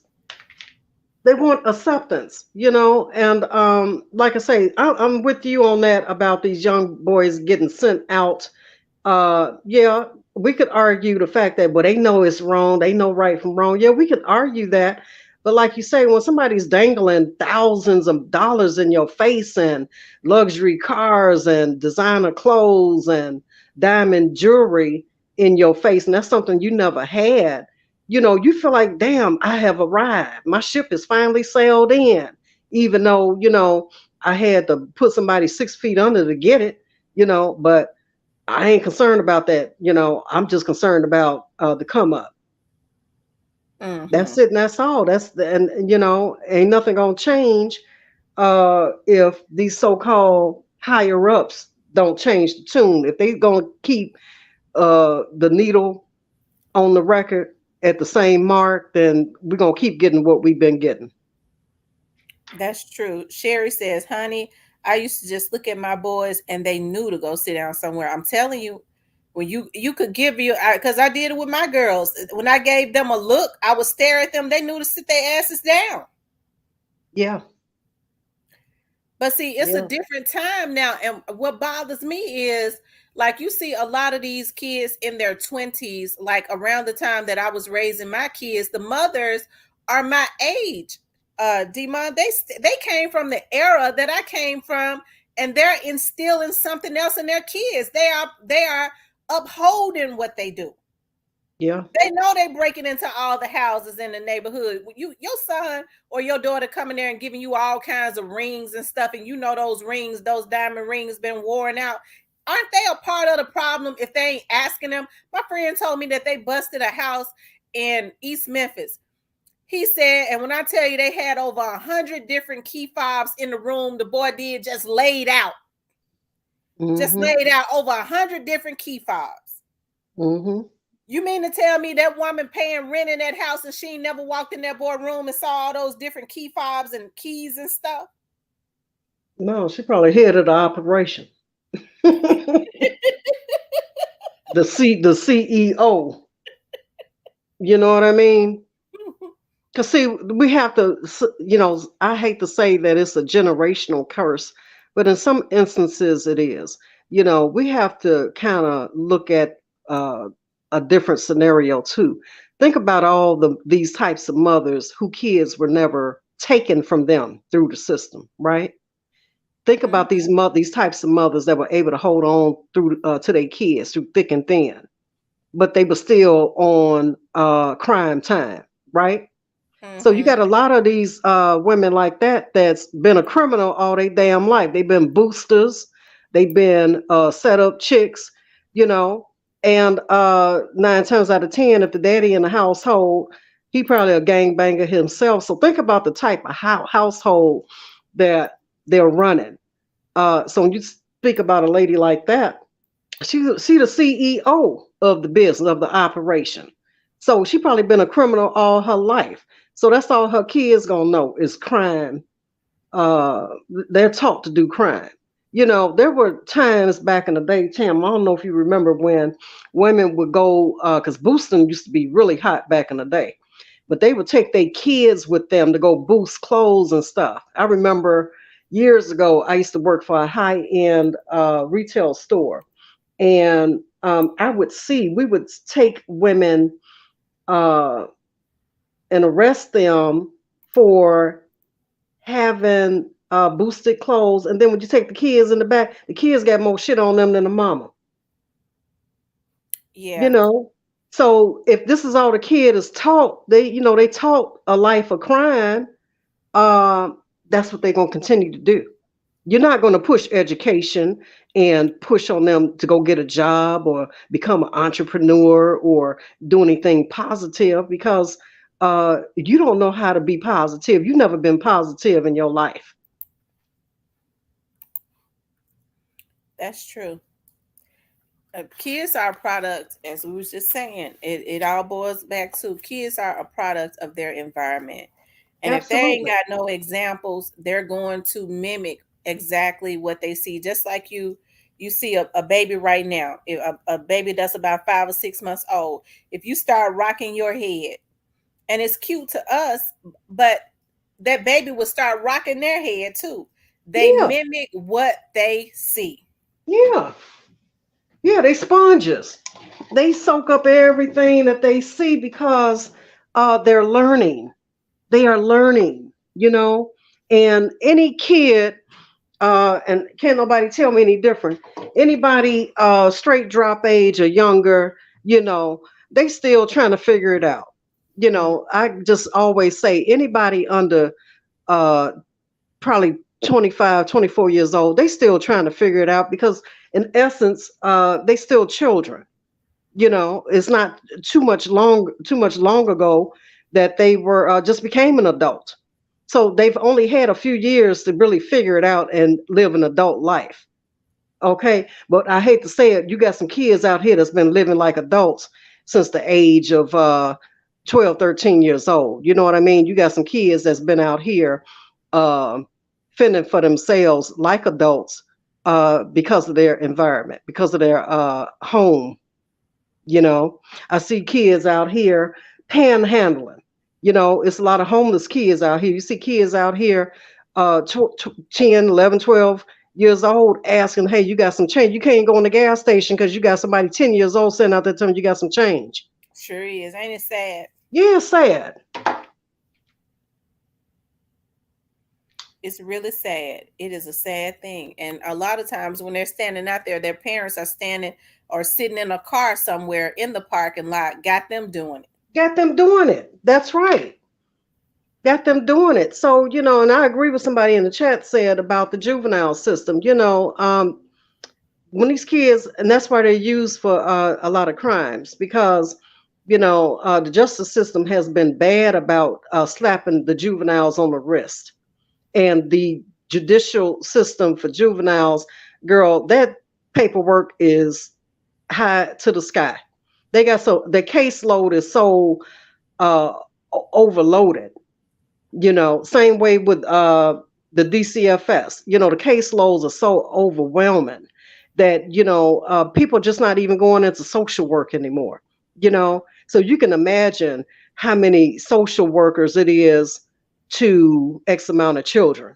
So say you got a social worker caseload with 75 kids. There's no way in hell she can give a dedicated response to each caseload.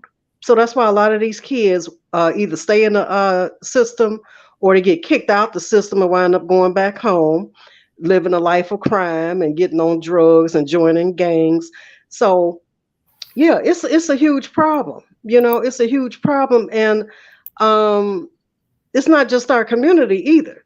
You got a lot of these kids that's in the system that they don't stay kids forever, because eventually they're going to hit 18. And once they get their 18th birthday, it's a wrap. They're going to be out here on the streets, and they're going to go for what they know.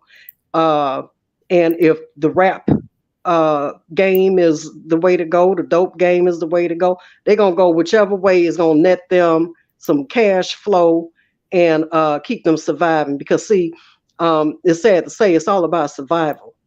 Mm-hmm. It is. It's definitely sad to say. Um, hold on. Japan says the kids are messed up because our families are totally broken. But in black culture, we can't say this is dysfunctional. Plus, we own nothing and we worship the media, liberal politicians that tell us. That's true. I mean, it's like we can't say that it's dysfunctional, but it is dysfunctional. I mean, and there is nothing normal about black people. Everybody, all other races owning everything, and black people basically owning nothing. A small percentage of the people, we spend more resources than any other culture. Why don't we own nothing? Tam, every time we own something, we wind up selling it to the other people, right? Look at our BET networks. At one time, BET was black owned, right? So Right, that was a black entertainment network that black culture could come to and promote upcoming artists. Could talk about black uh, stories. Anything that's happening in the communities all over the world. In the black culture. But at some point, money talks and BS walks, right? right, So yeah, it's not that we can't own anything. Uh, I think the part of the problem is that we don't work together enough to own collectively. Sometimes we'll own individually. You know what I mean? You got a lot of individual uh, people, individuals that own something, a business or something. But I think it would be so much powerful if we could collectively own uh, things to turn them into a dynasty and create uh, the wealth for our future generations. And I think that's a lot of the problem. Like I say, it's every man for themselves. It's like every man is off on their own island. yeah. We got to start doing research too. That's just that. We got to start doing research. Like I said, you don't see any other, and I've stressed this a lot. You don't see the Indians looking to the black people um, when they have things going on in their community. They don't look to us to fix their community. You don't see the Hell no. white people looking to the black people. You don't see the Asians, the Arabs, nothing. Why do black people always look outside of our community for somebody else to be the savior? Because we can't work together. That's why. And like I said before, we can't work together because we're too busy trying to Destroy control each everything. other Yeah. and destroy each other. And destroy each other. You know, one person can't have control over everything. I'm sorry that you didn't get the memo, but life don't work that way. One person can not humanly possibly own every damn thing. And I don't care if it's a record label. I don't care if it's a grocery store. I don't care if it's a car detailing shop or whatever it is. You know what I mean? You have got to be able to work together so that your neighborhoods won't be filled up with Arabian liquor stores and whatever else is out here. You know what I mean? That they are flooding our communities with. They own all the damn gas stations. So all of this money in the that a lot of these people have made in the black community, they keep it for themselves. You know what I mean? They don't go try to work with Joe or Jim and say, hey brother, why don't we pull our money together and get us a gas station, start buying up some properties. And it's always an individual. And that's why my hat is always off to Grove Hero. I salute Grove Hero because even through his disabilities and what he may have had to endure as a kid coming up, I'm sure he was teased or talked about. He made that work for him. He's turned that around and said, you know what, nothing's going to stop me. Dolph put him in a position and took him on and took him under his wing. And he's been flying and soaring ever since. But he can't do it by himself. But it's so sad that when you have a brother like that that's out here doing something positive and trying to have generational wealth, which he's trying to build for himself and his family, it's sad that when you have somebody trying to do that, you got these, ooh, child. I have to hold myself back, like Roll you say, Hero Tam. is definitely trying to carry on the legacy of young Dolph. Yeah, And I think yeah. as people start to see that, he becomes a threat because unfortunately, it's other Black people within our community that don't want to see him empower other Black people.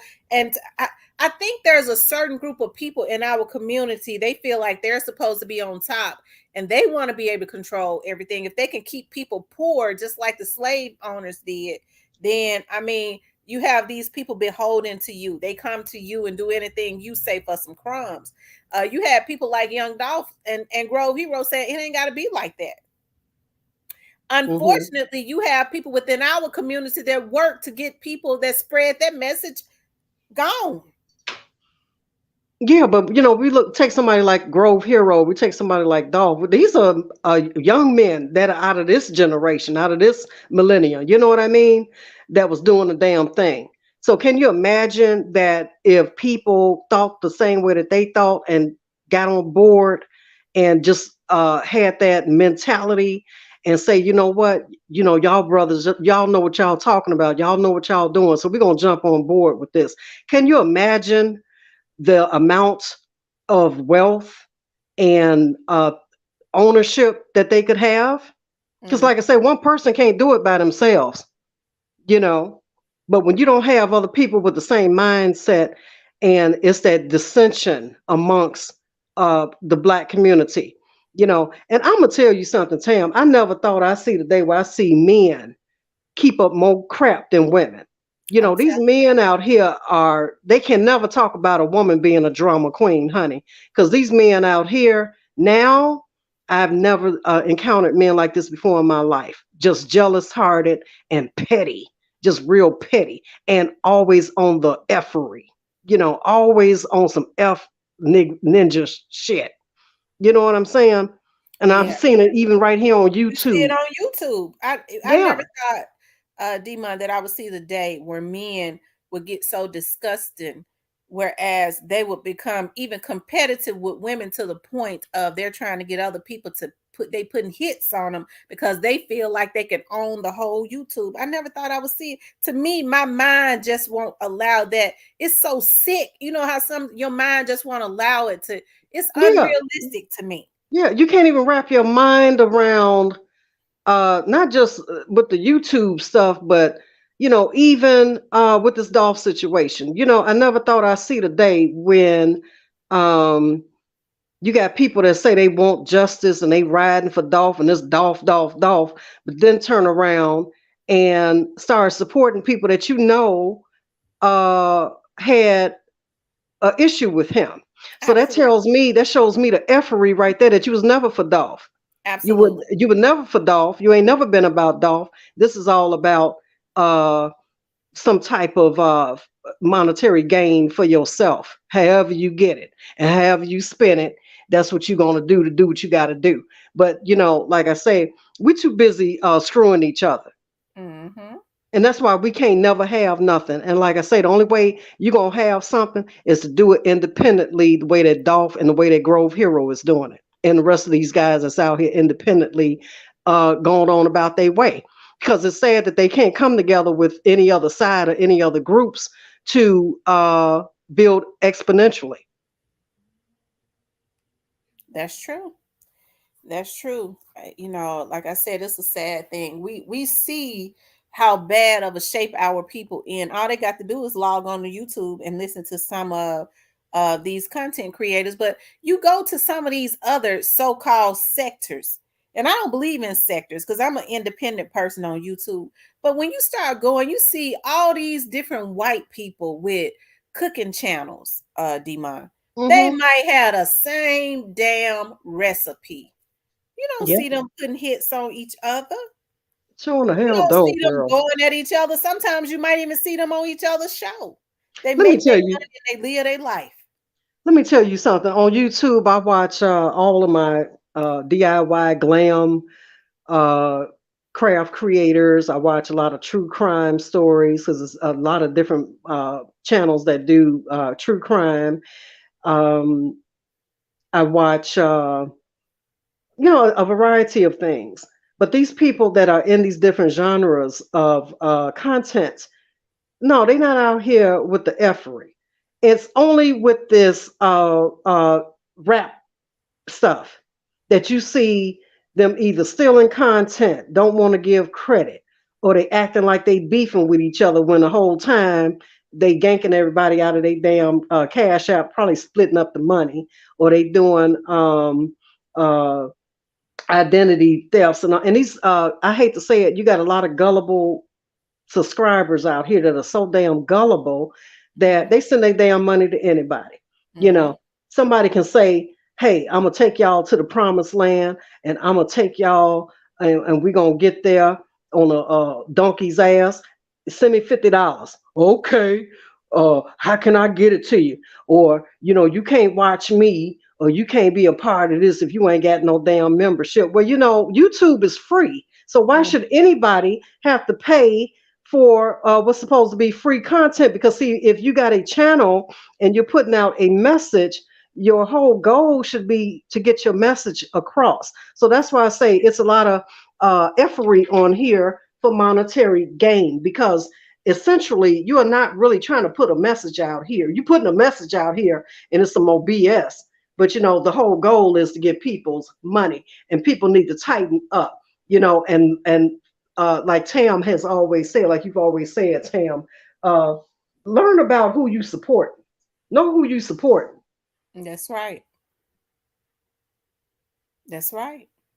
Got to be very meticulous about who you support. Very meticulous, because some of these people, you'd be surprised. Some of them pedophiles. Some of them just cold-hearted killers. They criminals. They already criminals. And just because these people, here's my deal. Everybody that's on YouTube is not a stand-up individual. A lot of these people have criminal backgrounds and and they still doing criminal activity. And you cannot become so lost in the sauce that you don't see it. Because I'm gonna tell you something about me. I may give you a benefit of the doubt, but if I have any inkling or start sensing that you on some effery, I'm done with you. I cut you off like I cut off a faucet. I'm done with you. Because Mm-hmm. see, it don't take much, and anybody that's got some damn common sense and got any brain cells and not brain dead should be able to decipher somebody that is a stand-up person, an honest person, from somebody that's just out here kicking a willy bobo right every damn night, Right. lying. That's true. That's true. Like I said, I never thought, I would see is, you think about young Dolph, and you go, dog, they killed him. It had a lot when they get through, when they say, well, he put something in a rap song. That ain't nothing about him putting dissing somebody in a rap song. Rappers been doing that. Hell, some of them rappers that he dissed and dissed other people in rap songs, it had nothing to do with anything other than jealousy. That was nothing that young Dolph could have ever did other than be a threat to their life. And he was not, because he had enough money to get anybody he wanted to do anything, or to retaliate on anybody that ever did anything to him, but he didn't do that. That's right. But you And get on here and you see the same thing. I go, my God, you got YouTubers doing the type of shit that these YouTubers do. yeah, You got black folks, and they put the black folks in the front. You do it. We did hackers, but you do it. They hide behind them and then turn around and tell on them. and people don't sit back and look at the demographics. They don't sit back and look at the timeline of how these people just all of a sudden popped out on YouTube talking about certain situations. I remember um, FBG duck case when it first happened. There was one YouTuber in particular that's how you got your start, telling who did what. Okay, you started your first video talking about who shot JR and who shot John. Okay, but now that your channel has grown with over, so many subscribers. Now you want to get on Mama Duck ass about snitching. I said, wait a minute, partner, slow down, cowboy, because isn't that how you started your channel? Your first video was talking about who did what, giving details. How did you know that? Were you there? Or was somebody that was there told you this? You see what I'm saying? So Mm-hmm. I don't like and I'm using that as an example to say, Tim, that I don't like when people contradict themselves. You Right. can't be contradictory and try to give solid content, because at that point I tune you out. Now you can't tell me nothing. Okay, you can't tell me nothing about somebody snitching or somebody telling on something when you done threw the whole damn CMG under the bus, or their affiliates. Did nobody know nothing about nobody till you said it first? You know what I'm saying? But then if somebody say something about something that you don't want them to say something about, they snitching. That's right. So, it's contradictory. And like I say, all I'm saying is people need to sit back and decipher and pay attention to the effery and pay attention to the narratives and how stories change and how they go whichever uh, direction the wind blows in. They don't say something until they hear somebody else say it. So, don't put too much stock into somebody that don't have any original information and can only regurgitate somebody else's information, because to me that makes you not credible. It just means that you just basically a Polly damn parrot, right? Polly Mm-hmm. wants a cracker. Mm-hmm. I agree. I agree. A lot of stuff would change if a lot of us did not entertain it. And I'm talking about in anything, even with some of these politicians, some of the this entertainment business. If we didn't entertain a lot of stuff, we could dead it instantly. Not Instantly. only that, but they'll change it. Oh, okay. Well, this effery right here, it ain't they ain't entertaining this. I ain't making no money off of this. I'm gonna have to change it.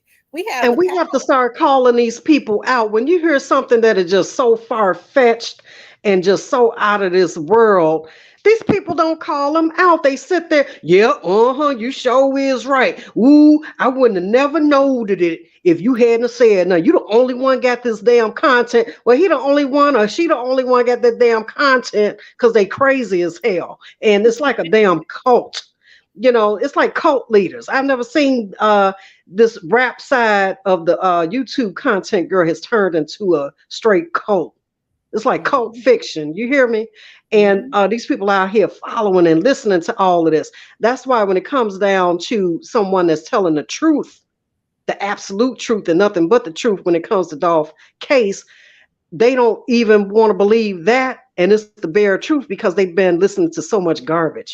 You know, see what I'm saying? Absolutely. And they have to understand that most of that other garbage is just what it is. It's garbage and it's been served to you on a garbage can lid, you know. Absolutely. And, we've gotten to the point, like I say, when you say codependent personalities, we have gotten to the point where we can't even think for ourselves, and we are a controlling people type of culture.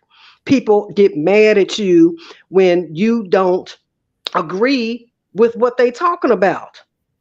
You can't get mad at somebody if they don't agree with the BS that you putting out or that's coming out of your mouth. I can't agree with you on everything because why? I got a mind of my own and I think the way that I'm going to think.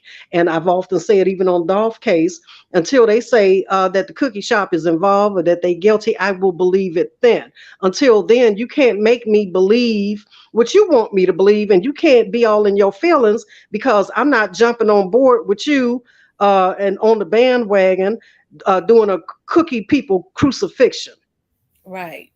Yeah, people want you to crucify other people just based off uh, rumors and innuendos. And then Okay. say free straight drop. Hell no.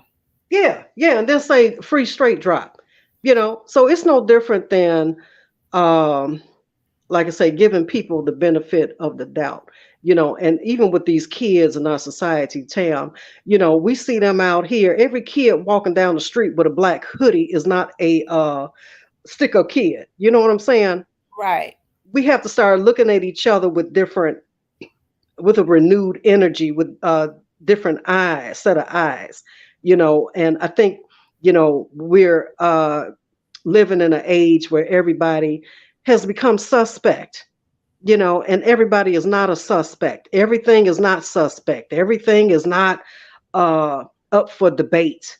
We have to start using our own God given sense about how we view life and how we do things. And we have to stop depending on other people's words, other people's actions to get us through our life.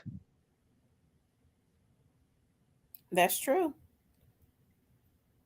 Um, uh, uh, Billionaire by the barrel. What people act like the Three Stooges? What people act like the Three Stooges?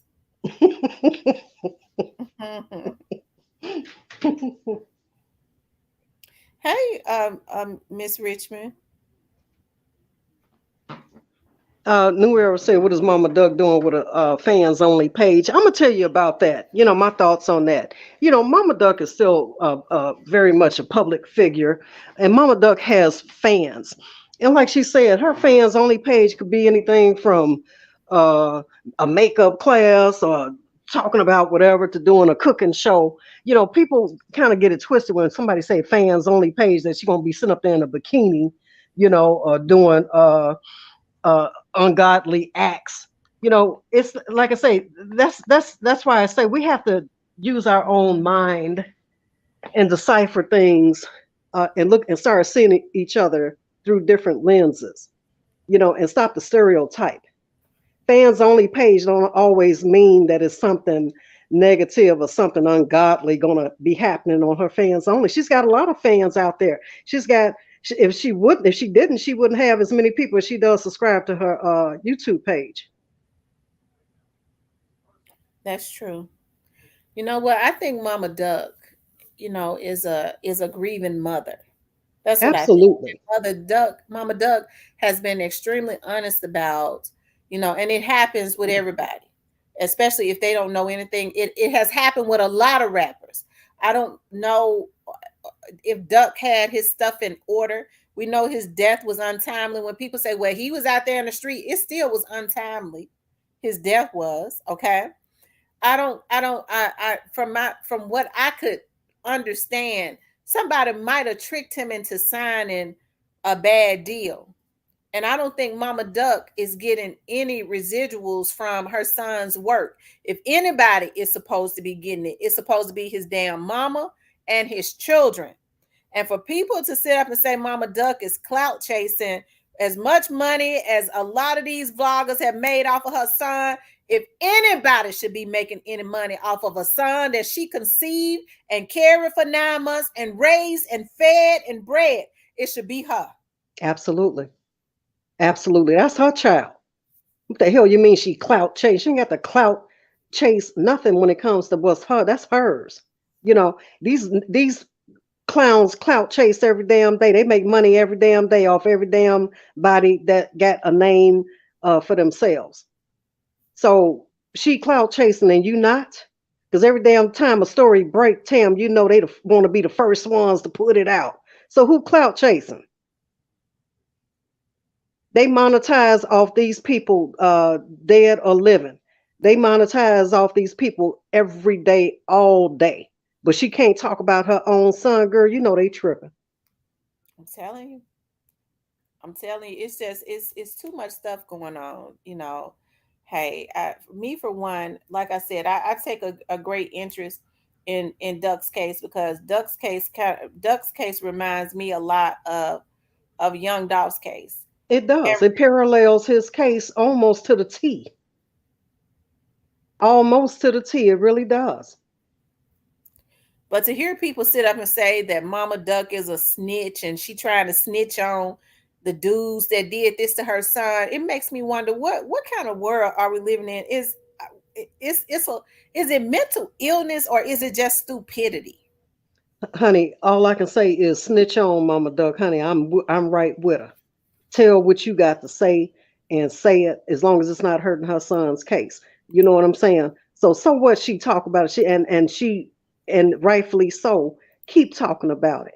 But like I say, as far as all this snitching crap that these YouTubers are out here got the mitigated gall to talk about somebody snitching when half of them started their damn channels snitching, and they still snitching every damn day they get a chance to talk about something, or throw something out into the atmosphere. And this is what I'm talking about when I say people talking about I'm woke. I'm woke. I'll use my third eye. I'm woke. No, you ain't woke. You ain't woke, because don't you see how this fool is throwing stuff into the atmosphere and got you running around chasing your damn tail, and now you don't know what the hell to think? Mm-hmm. No, because like I said, half of these people have to ask themselves, where in the hell did all these new people just pop up on YouTube? And then the ones that's been here, uh, that don't have any inside resources or inside connections, they simply sit back and wait till somebody like you or somebody that's from out of Memphis to talk about something. Then they take it and they run with it and put their spin on it, and act like they know what's going on, and like they in the loop. No, you're not in the loop. Sad to say it, you're not in the loop. That's true. That's true. They definitely will put a spin on it. Yeah, girl, They spin it around, definitely have you do spin it to everything your. that they can to try to discredit somebody else. And if it looks like Yeah, that with them trying to do a smear campaign on you ain't working, if they're psychotic, they'll start trying to put hits on you. yeah. And I'm gonna tell you something, Tam. It should not be that way. All of the YouTube people that are blogging on certain cases like Mo3 and Duke the Jeweler and Takeoff and Dolph, whoever you're talking about, you know, it should be a collective effort on trying to work together to get justice, to keep the heat on these police departments, because that should be the whole goal, is to keep the story alive, and to get justice for the individual and their families. Okay, Absolutely. that should be the whole goal. The goal shouldn't be to uh, gank people out of their money, trick people into believing false narratives. That's where the effery comes in at. And you ask me, what can change in the Black culture, the Black communities? That's one thing that can change, working together. But see, once again, and like I said, everybody is on the effery. Everybody wants to be the first. Everybody wants to be the leader. Everybody wants to be King Kong, and don't want to see nobody else get a dime more than them, or have a come up, or do anything that's overshadowing them. Everybody wants to shine, you know. And when we get our minds right and get back to being a collective group of people that could be shining together, one bright star in the sky is not good enough. You know how many stars that could shine in the sky? Absolutely. A lot of people keeping themselves from shining because they trying so hard to dim somebody else's shine. They can't even work on themselves and on their pages because they working day and night to try to hack in somebody else's page, mess with their subscribers. I was listening to Double Tap say some hacker and hacked into his stuff and then started unsubscribing his members. He said, hell, I can't even unsubscribe my members. But that's what's going on in the Black community. But they working with other bloggers of other races, Yeah, but that's what's going on. We're gonna mess with their money. It's jealousy. Let me yeah, try to stop their stuff. It ain't gonna help them none. yeah, yeah. How you gonna stop somebody money when this is not their only money? So what you gonna tap in everything that they got going on is as far as their business dealings? You can't hurt nobody's pockets, because YouTube is not the end all to be all. But it may be for some of these, like you say, bottom of the barrel uh crab crabs. That's YouTube is all they have. You know what I'm saying? You got a lot of YouTube people that are still business owners and still got a life outside of YouTube, you know. So like I say, the common goal has never been to find real justice for these people, in my eyes, and this is my opinion. And I just recently saw this with another YouTuber who has really showed me who he really is and who he has been all along. But like I say, I give anybody the benefit of the doubt. But when you start veering away from who you originally tried to portray yourself as, then I have to let you go. I have to drop you because now you have shown me that you're not who I thought you were. But this is why God gives us uh, discernment. He gives us common sense. He gives us eyes to see, right? And when he puts something in your spirit about somebody, which I had already had this in my spirit about this person, I said something ain't sitting right about this person with me, and that was a few months ago.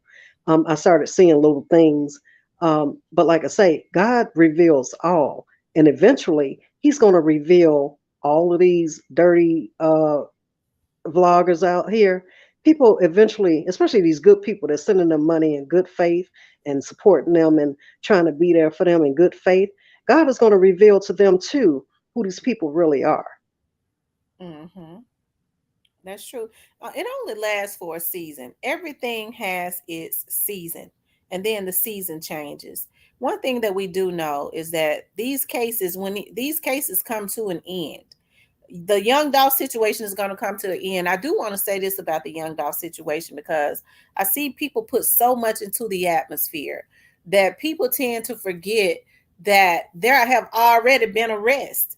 They People's minds get so boggled up with the BS that they hear. They're going, I'll be glad when Dolph gets justice, and they finally make some arrests. They forget that they've already made arrests and there has already been progress. You know, it took time for each arrest. They arrested Cornelius and Straight Drop. Then they had to work their case, and then some Orange Mound quit, and some more people were arrested. Don't forget about the progress that has already been made, and there will be other arrests made. Don't let Yeah. people tell you that young Dolph is not getting any justice. You know, and I'm not mad at the young lady because I saw her in here, but it was a young lady said last night, you know what? I wonder why young Dolph's family is not saying anything about him not getting justice. It might have been the person that was on last night or somebody else. I said, but that's because he is getting justice. They are in consistent contact with the police. Believe me, when you hear these people say that young Dolph's family is quiet because they wanted with his money. Young Dolph said he couldn't get his family to ask him for nothing.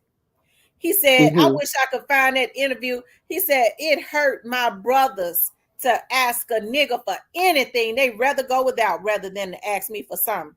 He said, I overhear them talking about my brothers or my sister and them talking about something that was going on. He said, I overhear it and I say, I need to go ahead and help them because they ain't going to ask me.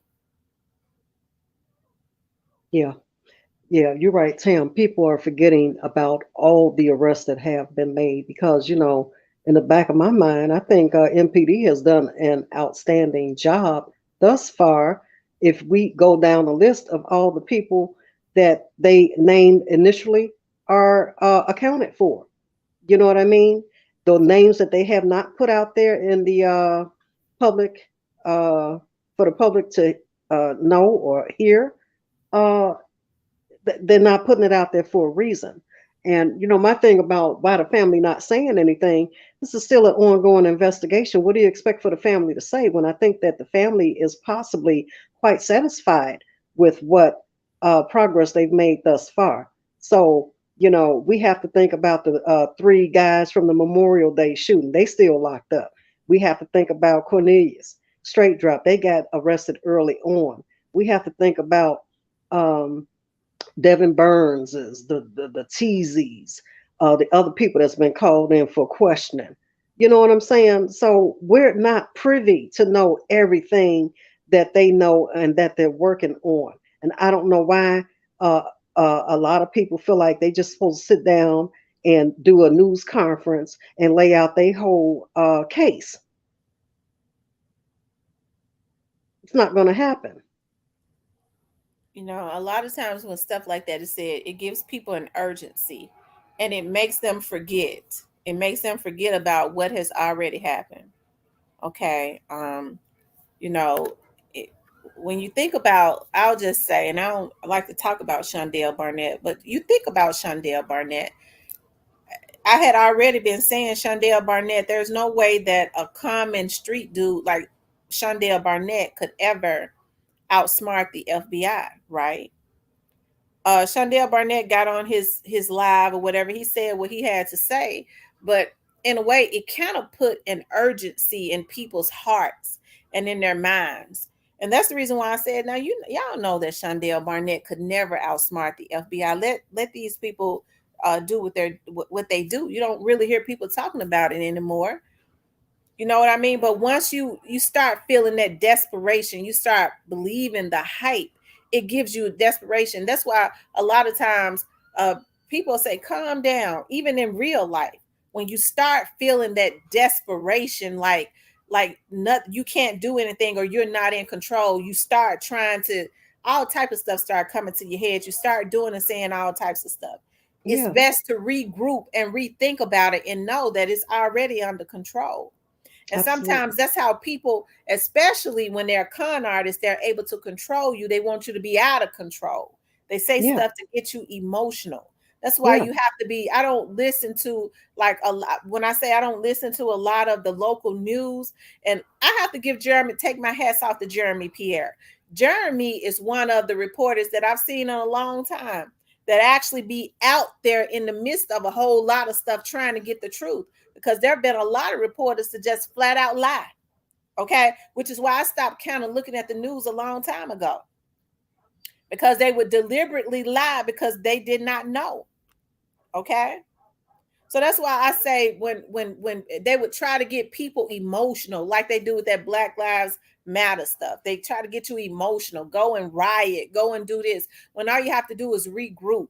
There needs to be a conversation had. Pray about it, especially when you start feeling that desperation. When people, well, why young Dolph's family ain't trying to get justice for him? Young Dolph's family can't get justice for him. It's going to have to be the authorities. But Young Dolph's Hmm. family is in contact with the authorities that's getting justice for their son, and I believe that they are satisfied. That's right. Same way like with a Mama Duck. They've been in contact with her the whole time, almost 2 years, and they still keeping her up to date. That's why she's able to drop little nuggets here and there. You know what I mean? So Mhm. people have to understand just because the authorities are not on the news conference in contact with us does not mean they're not in contact with the family. You know.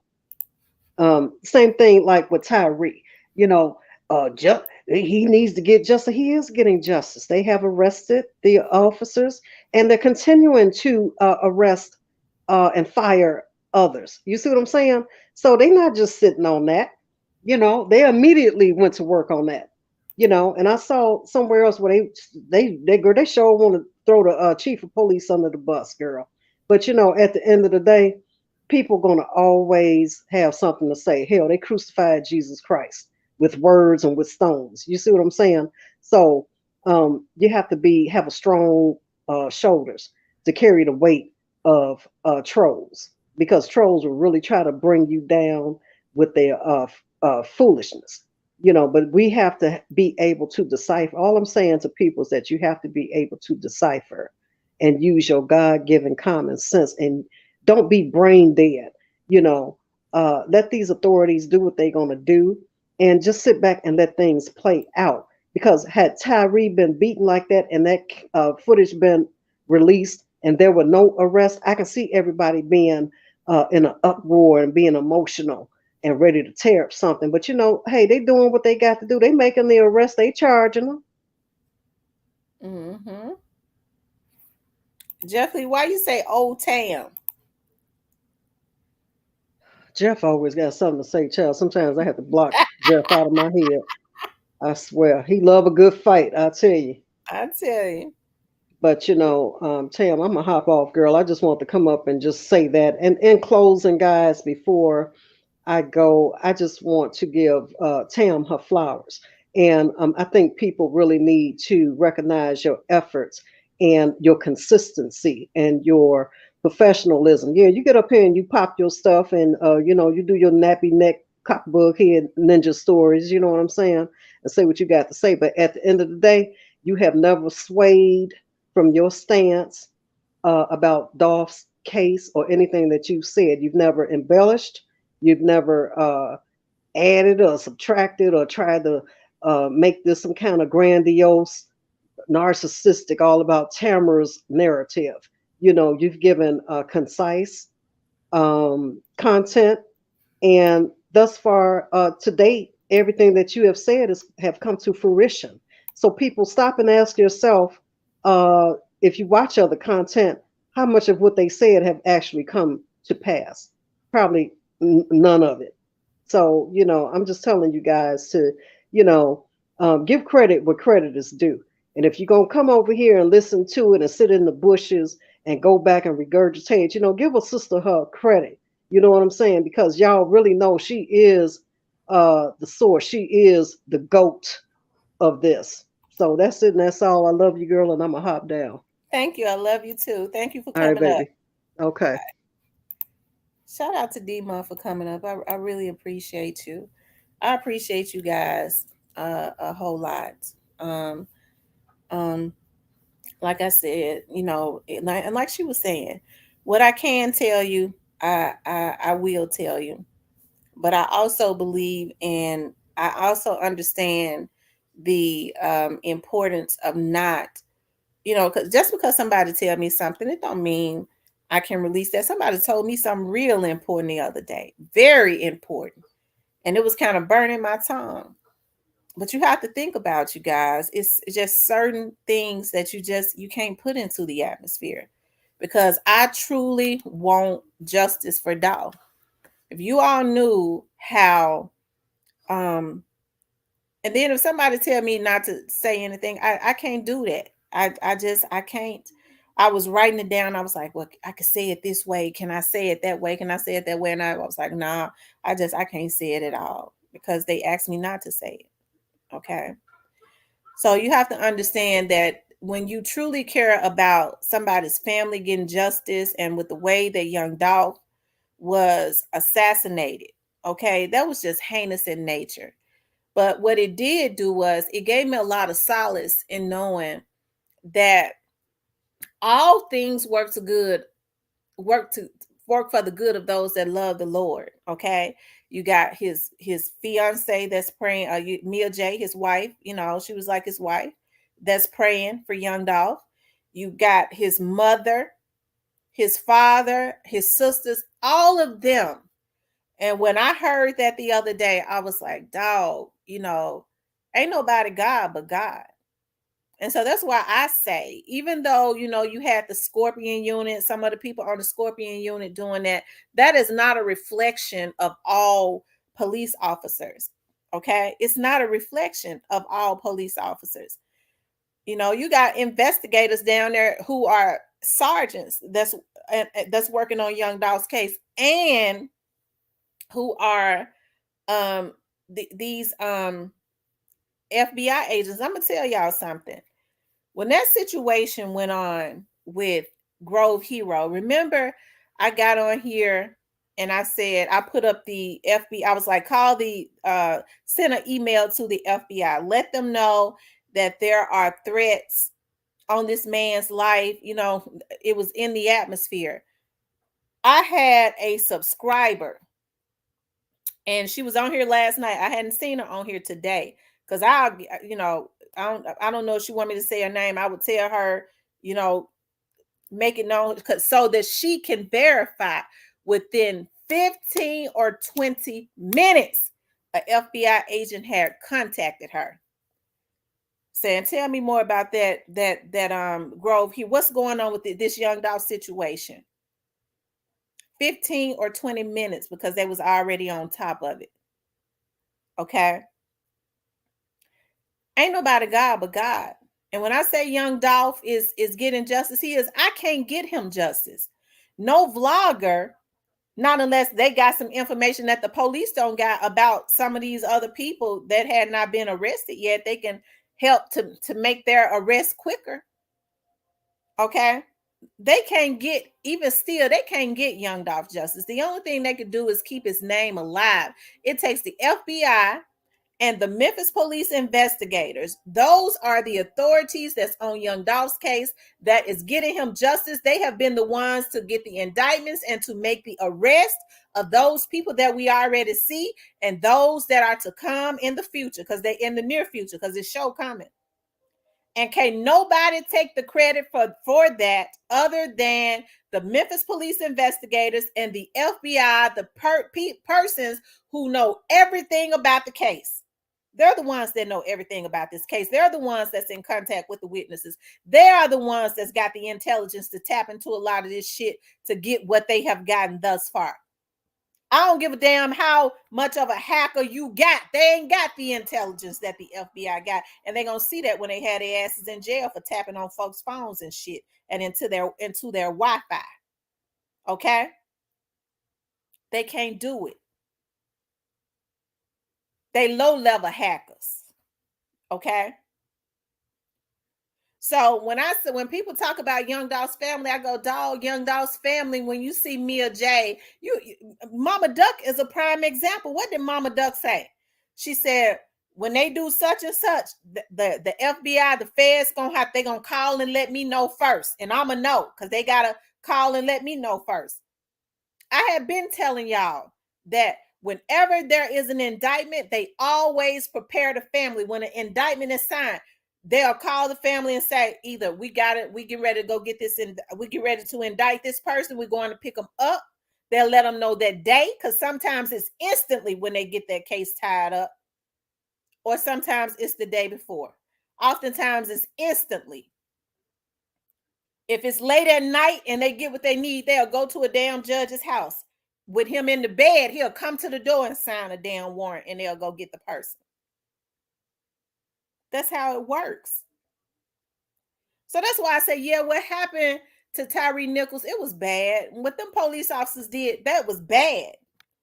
Okay, but it's not a reflection of all police officers. I got an auntie that's working hard to get justice. Okay, that's my blood auntie, my dad's youngest sister. So that's why when people say, well, how come you have so much faith? I grew up with somebody I know is a lovable person and they never been crooked. That's why I can say that. She ain't taking no payments. And no vlogger or nobody else could tell me that they know more than what the people that's in the midst of this investigation know, because they don't, because I don't even know. But whatever it is that they know, Dolph's family get it first. After they tied up, they ain't gonna tell them while they're in the midst of it. They'll just say, we working on something. We got something and it's leading to something. And then once they get it and tied up, they call them and tell them, we get ready. We got an indictment. We want you to be aware. It's going to be on the news. So that's why Dolph's family can be, don't y'all know, if they was doing nothing about young Dolph's death, his family would be all over the news saying that they ain't doing nothing about my son's death or murder.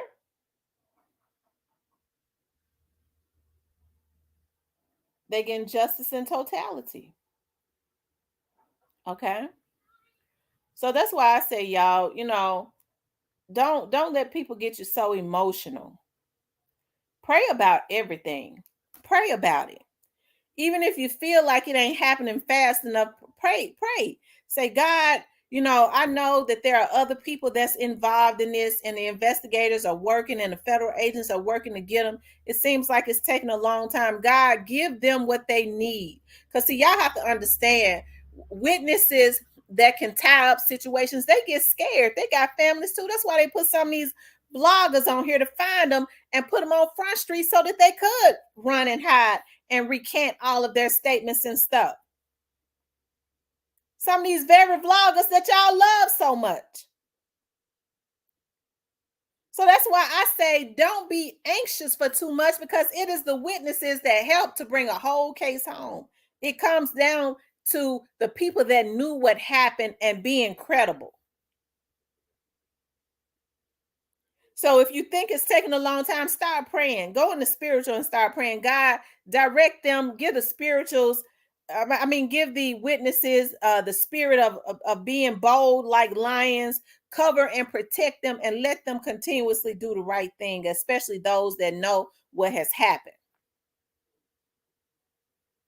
so that MPD can go ahead and make all of the rest of these arrests and tie their cases up.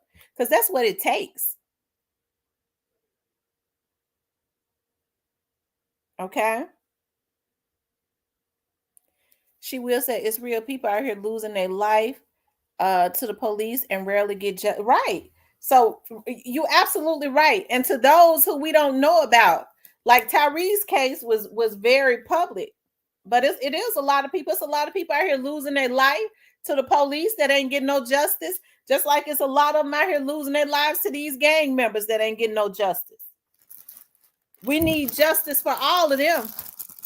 We need for them police officers to be locked up, those that we don't know about, and we need for them gang members to be locked up too. Because see, when you a life is a life, rather it's from a police officer taking their life or from a gang member or anybody else, a psychotic killer or anybody. We need justice. We need justice.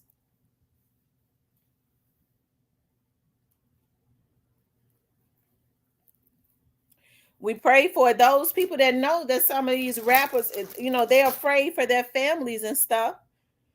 We ask God to protect their families and give them a spirit to go ahead and speak the truth, and for the feds to protect their families when they do so. It won't be no partial justice for some of these rappers that's sending these damn bags on folks' heads. Because you have to think about now, some of these folks probably want to talk more, but they know they got families on the outside, and some of these damn rappers that think that they are God understand that. Okay? That's why I say justice for everybody. A life is a life. And it don't make it no better when it comes from a gang member. You lose a family member, whether it was a police officer or a thug, you're going to be hurt. That's right. Nobody is exempt.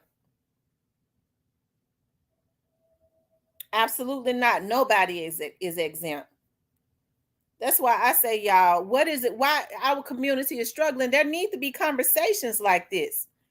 We need to have conversations like this. And when we start having conversations like this and being honest, we'll start figuring out that what we need to do is start looking within and fixing our own community. Because a lot of the issues that we have, yeah, there's a lot of outside, vices. But a lot of the reason why that our community is still struggling, it's got a lot to do with us not having conversations. Sometimes we're our own worst enemies. We got to fix within. Do y'all think that these police officers would feel comfortable with killing black folks if they felt like black people's lives really mattered? The way for us to let them know that black folks' lives matter is to stop killing each other. They don't do that in other communities because they understand that they love their communities and there's going to be some consequences for killing them. That's why I got to say we got to fix what's within first. We got to start within first. If we're going to say Black Lives Matter, we got to prove to them that Black lives do matter. We ain't going to kill each other. We take pride in our community. You ain't going to police officer or not. It's going to be some repercussions for coming and killing a black man, innocent black man or woman. There are some repercussions. There's some repercussions. You think you're going to be a gang member and you're going to take bags on some for going to do hits, or you going to put bags on top of somebody's head. You could do it if you want to. There's repercussions for that. And we follow through with that. But there ain't no repercussions for doing what they do to our community. And then we so against each other. It's pathetic. She don't agree with me. I want to kill her. We killing folks just because they don't agree with us. Mentally unstable. Okay?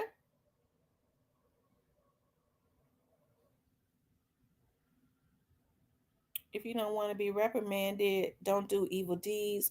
Sean G said constructive conversation with each other. Absolutely. And we don't do that. With black people, they feel like, well, if you don't agree with me, you against me. I can't believe that I hear grown folks say that. And that's the reason why a lot of these young adults are like that. They growing up in the house with a lot of these grown people that think like that. Well, you can't disagree with me. You against me. That's a mental illness. Everybody don't agree all the time. And then people are turning their backs when people do stuff wrong, especially if you're in the midst of that. I've never been an agreeable person. Okay? If it ain't right, I'm not going to agree with it. Tam, you agree with that? Why not? Because I don't. I got my own mind. That's not what I believe. I believe something else. This is what I believe. But it's a damn shame people getting killed because they don't believe what somebody else believes. Mental illness. That's why I say it has to start within. Our community needs some help. I'm glad you said that, Jeff. So are you saying just because I'm gonna say this, Jeff? Yeah, Italians kill each other. They sure do. They kill each other when they in that Italian mob stuff. But just because the Italians do it, does that mean it makes it okay for the black people to do it?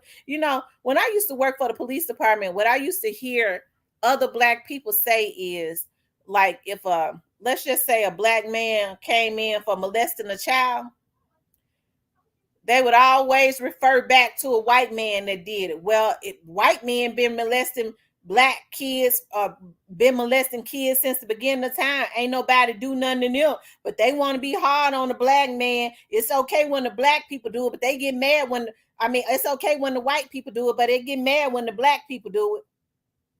That's the cop out that a lot of black people have always used. Well, the white people do it, how come we can't do it? Jeff, that's what it sounds like.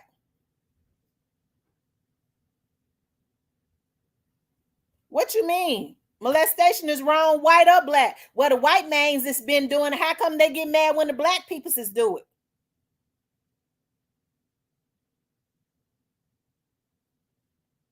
That's why I said we need some healing.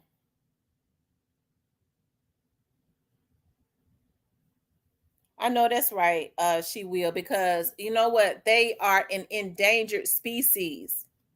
And I'm serious. That you have to pray for them, especially when they're young and black like that. People don't have any regards for their life. You have to consistently pray for them. Anytime you start hearing rappers, okay, get on their page. I was listening to Big 30 one day, and he was going back and forth with oh my God, I can't think of the dude's name. He's in jail right now. His first name is Eric, though. Oh my God, I can't think of his stage name. But I heard him saying, y'all got somebody, y'all can't claim that body because y'all didn't do it. We got more bodies on y'all. They looking at human life as just a body. It's a damn shame. They claiming bodies. They think it's something to claim bodies. That's why I say it has to be a renewal. Yeah, right. EBG. That was his name. That's why I say it has to be a renewal of the mind. I know people be getting mad at me. I don't care. But when it's all said and done, I'm not going to uphold what's wrong. It's easy for me to blame everything on white people. Yeah, a lot of what goes on as far as as the politics and things out, but we got to blame it on some of these black folks too. And I think that's why our community is stagnant. We got to hold these folks responsible for what they do. When these YouTubers get on here and do the shit that they do, identity thefts and putting hits on people, we gotta hold them to the fire. Instead, you have people saying, "Well, if he wasn't black, you wouldn't want to be reporting him to the FBI." I wouldn't give a damn if he black or white, because I know some of the white folks working with him.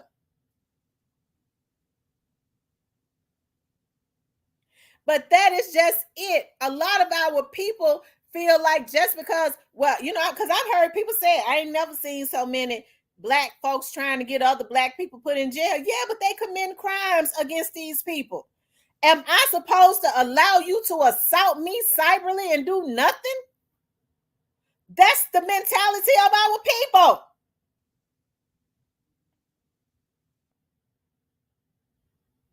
I can't pop you in the head because I ain't gonna let you ruin my life.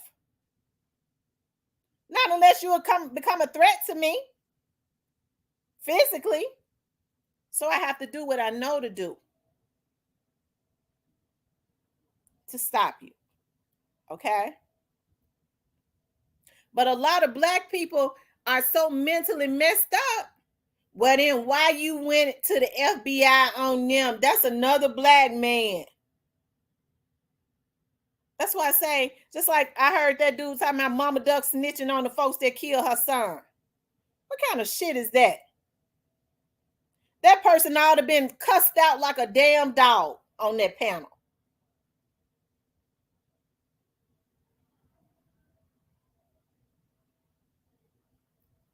Okay.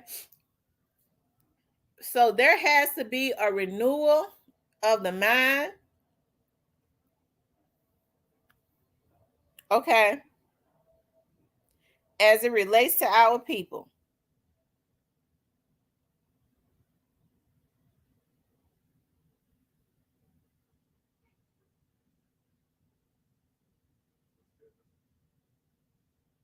Sean G says mental health is an area we as people need to speak up about and address. Absolutely. Dima says, damn shame, like taking a life is a sport. Right. They look at taking a life as a sport. When I heard Big 30 saying that we got bodies, y'all ain't got more bodies than us. And y'all can't claim them bodies because y'all didn't do them. Y'all can't claim them bodies. That's a damn shame. These are human lives. And these are people that we support. That's what I'm talking about. We have to be careful who we support. This is a person that is a public figure talking about we got more bodies than y'all. Y'all can't claim their body. That's somebody's damn child y'all talking about. That's a human life that y'all taking.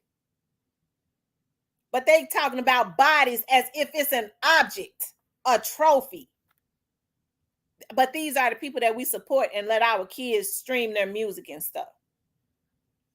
Because if we pull our resources back from them and don't support them, they'll change their whole damn tune. Because that's all they care about. We don't support the promoters that book them.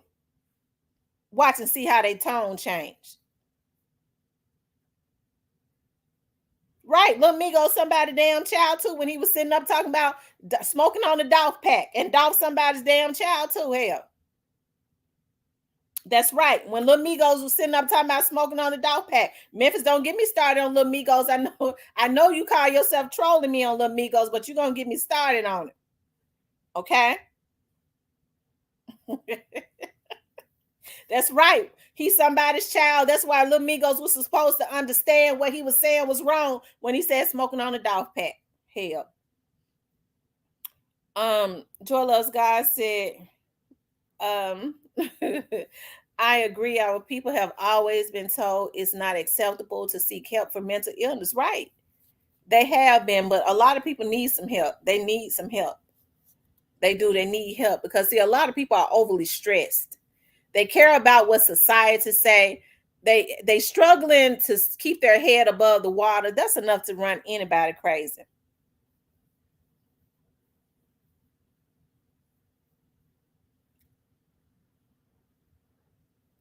Memphis says he got assaulted on social media. Is that a crime? Memphis, don't start no shit. I'm telling you, don't start nothing now. I didn't see him get assaulted. I didn't see that. I saw Grove Hero walk up to him and ask him if is he Lil Migos. Hell, I don't know what happened after that. I didn't see him hit him. If that's what you're asking me, I didn't see him hit him. He didn't get assaulted. It ain't no crime in walking up to somebody saying is you Lil Migos and saying you a B. I didn't see him hit him. DCAT Daddy says they love getting on the net. Yeah, right. Because that's the energy that they want to put into the atmosphere.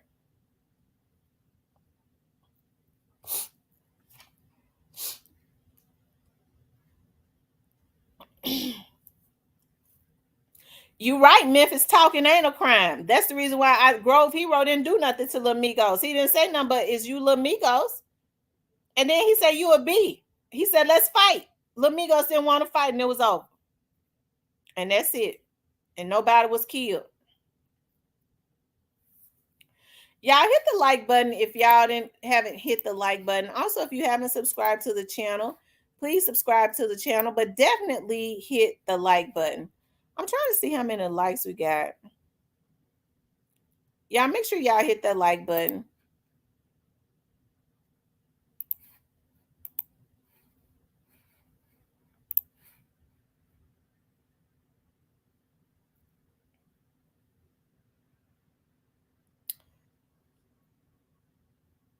That's right. I didn't see Grove hit Lil Migos. I didn't see him hit him.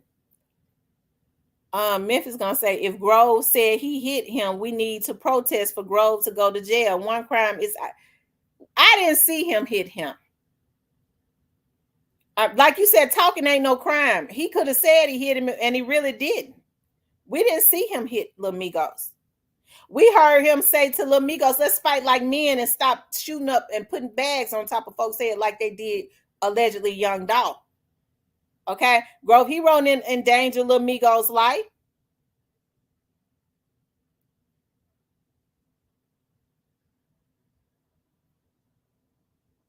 Now we don't need to protest Grove Hero. Grove Hero is helping the hoods.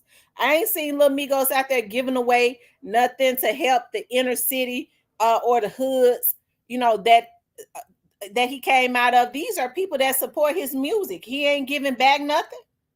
But he's standing on his platform and talk about smoking on a Dolph pack. I didn't see Grove Hero hit Lil Migos. I didn't. Did y'all see it? I didn't see it. I heard him say, is you Lil Migos, you a B, and let's fight. Let's step outside and fight. Lil Migos tried to call somebody. He said, don't call nobody. And then that was it. I didn't see that. I didn't see him hit him.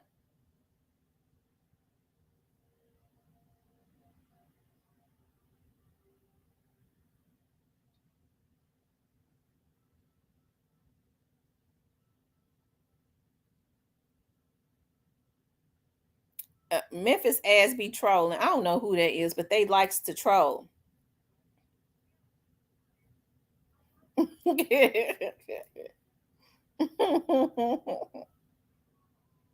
That's right. We didn't see him hit Lil Migos Memphis. But we saw them dudes out there with those guns to take Dolph out.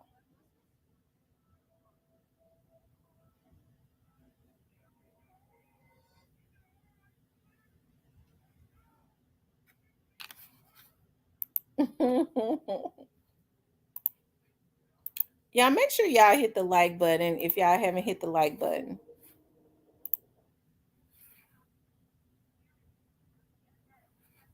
Oh Lord.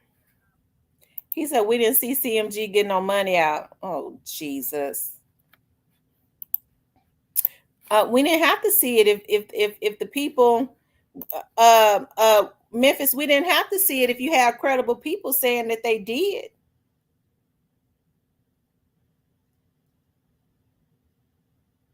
Ain't nobody came forward and said they saw Grove Hero hit Migos. All them folks in the airport, nobody came forward and said that.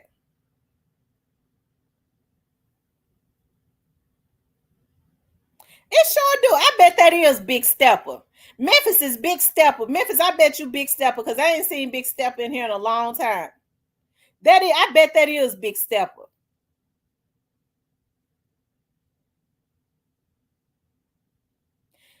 Joy Loves God said, yes, we did. Gotta gave Bag the money in the car. Sure did.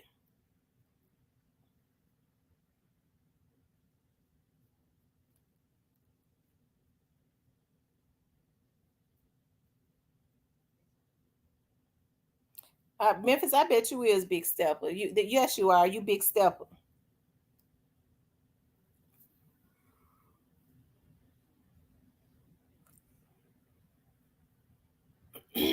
Memphis, make sure you hit the like button. If you ain't hit it, hit it. New to you says Stepper is the Huggy Pacino effect Tam.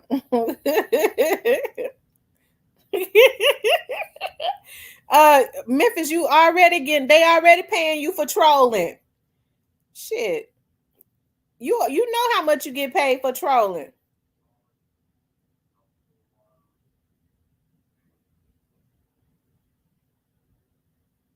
Big Stepper, we know that's you. Big Stepper, we already know that's you. You done change your name. We already know it's you, Big Stepper.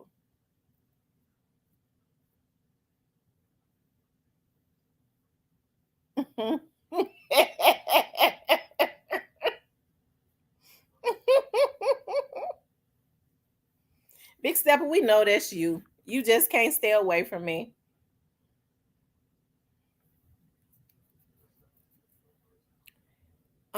New to you says for real, that's his channel from 2017. I know his face, saw it lots of times. Wow.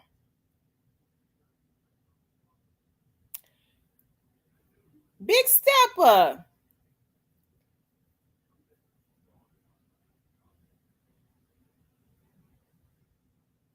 Y'all sound like there's sleet coming down. That ice coming down, y'all, out there.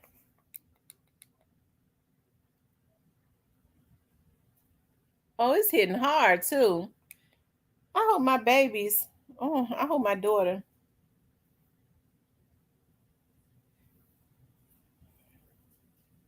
What man gives another man that kind of money for their birthday? That's right. Oh, Juicy Jaws is doing good, child. Want somebody to sit up and talk to her all the time. And I mean, she is so grown. Y'all should see. Oh my God. She is so grown. Oh my God, she is so grown.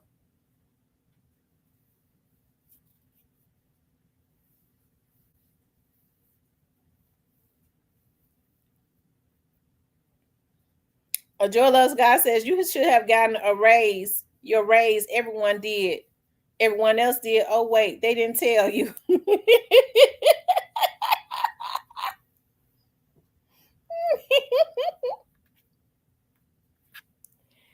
Memphis said that money. Who did the money come from? Memphis. You said the money came from three different people. Who did it come from? Since you know.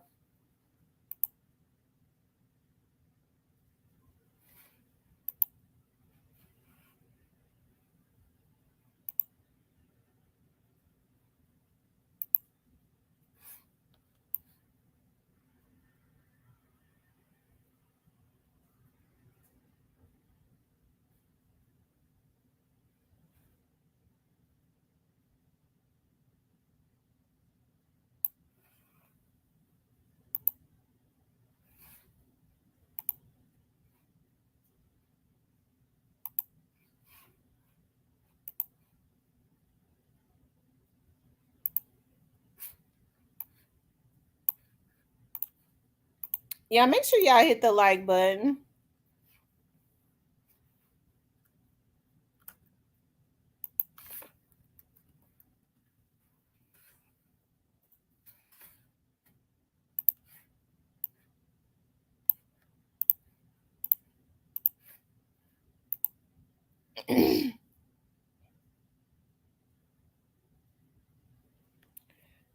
Gregory says Diddy gave French Montana 1 million for his. Memphis, where did the money come from? You said it came from three different people. Where it come from? He said the 1.5 million. What you talk about, Memphis? What are you talking about? Shout. Thanks for stopping through, Sean G.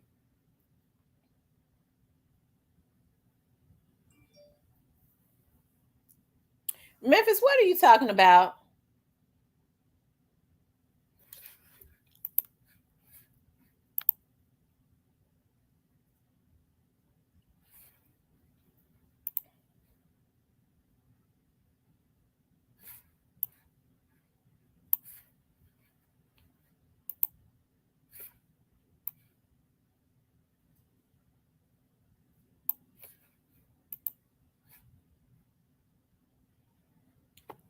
Oh shit. He talking about birthday money. Oh shit.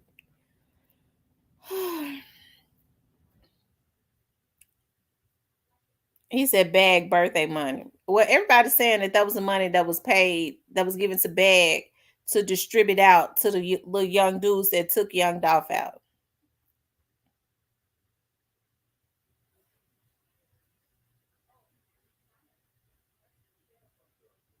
Now that's what everybody is saying.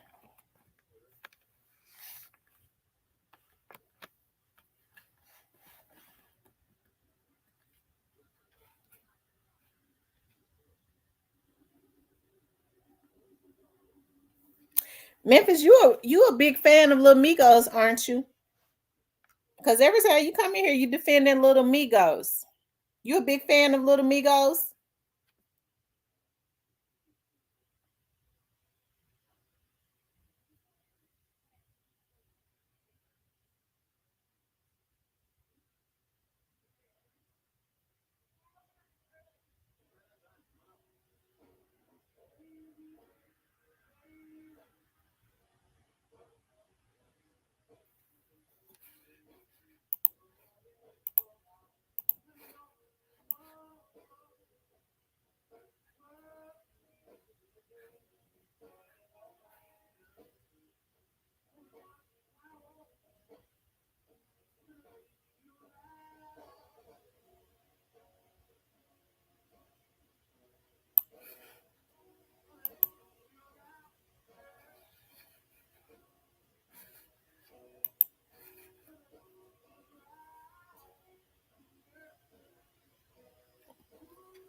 Okay, so are you CMG? Are you one of the C? Are you a member of the CMG camp? Memphis, are you a member of the CMG camp?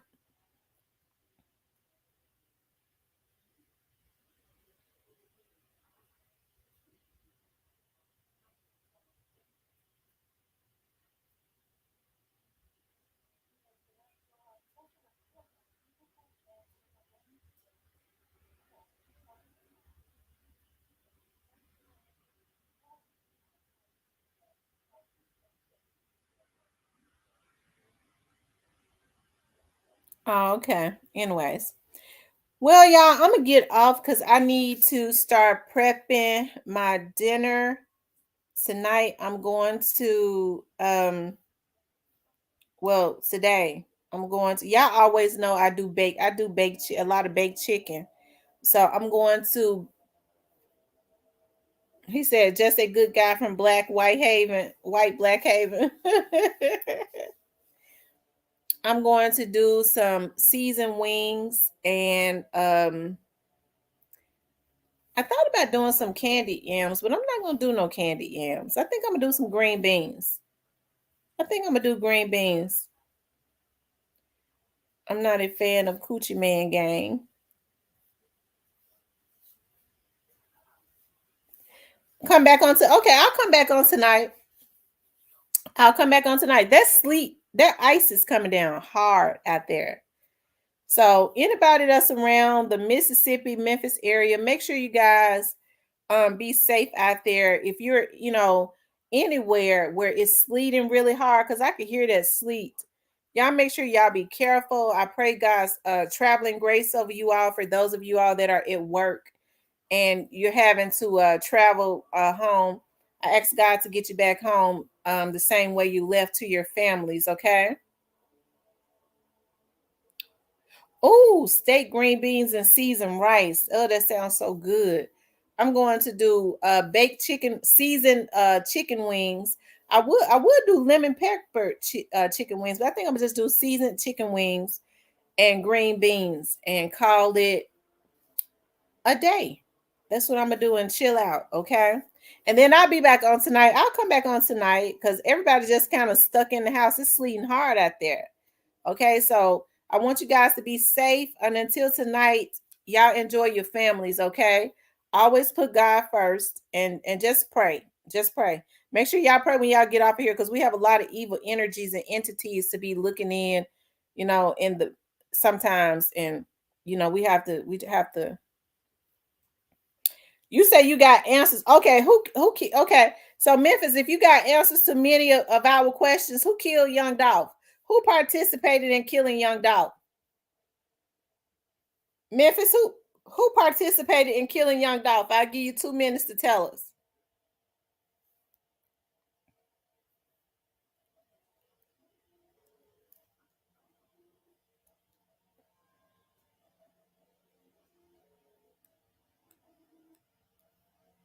Memphis, who participated in killing young Dolph?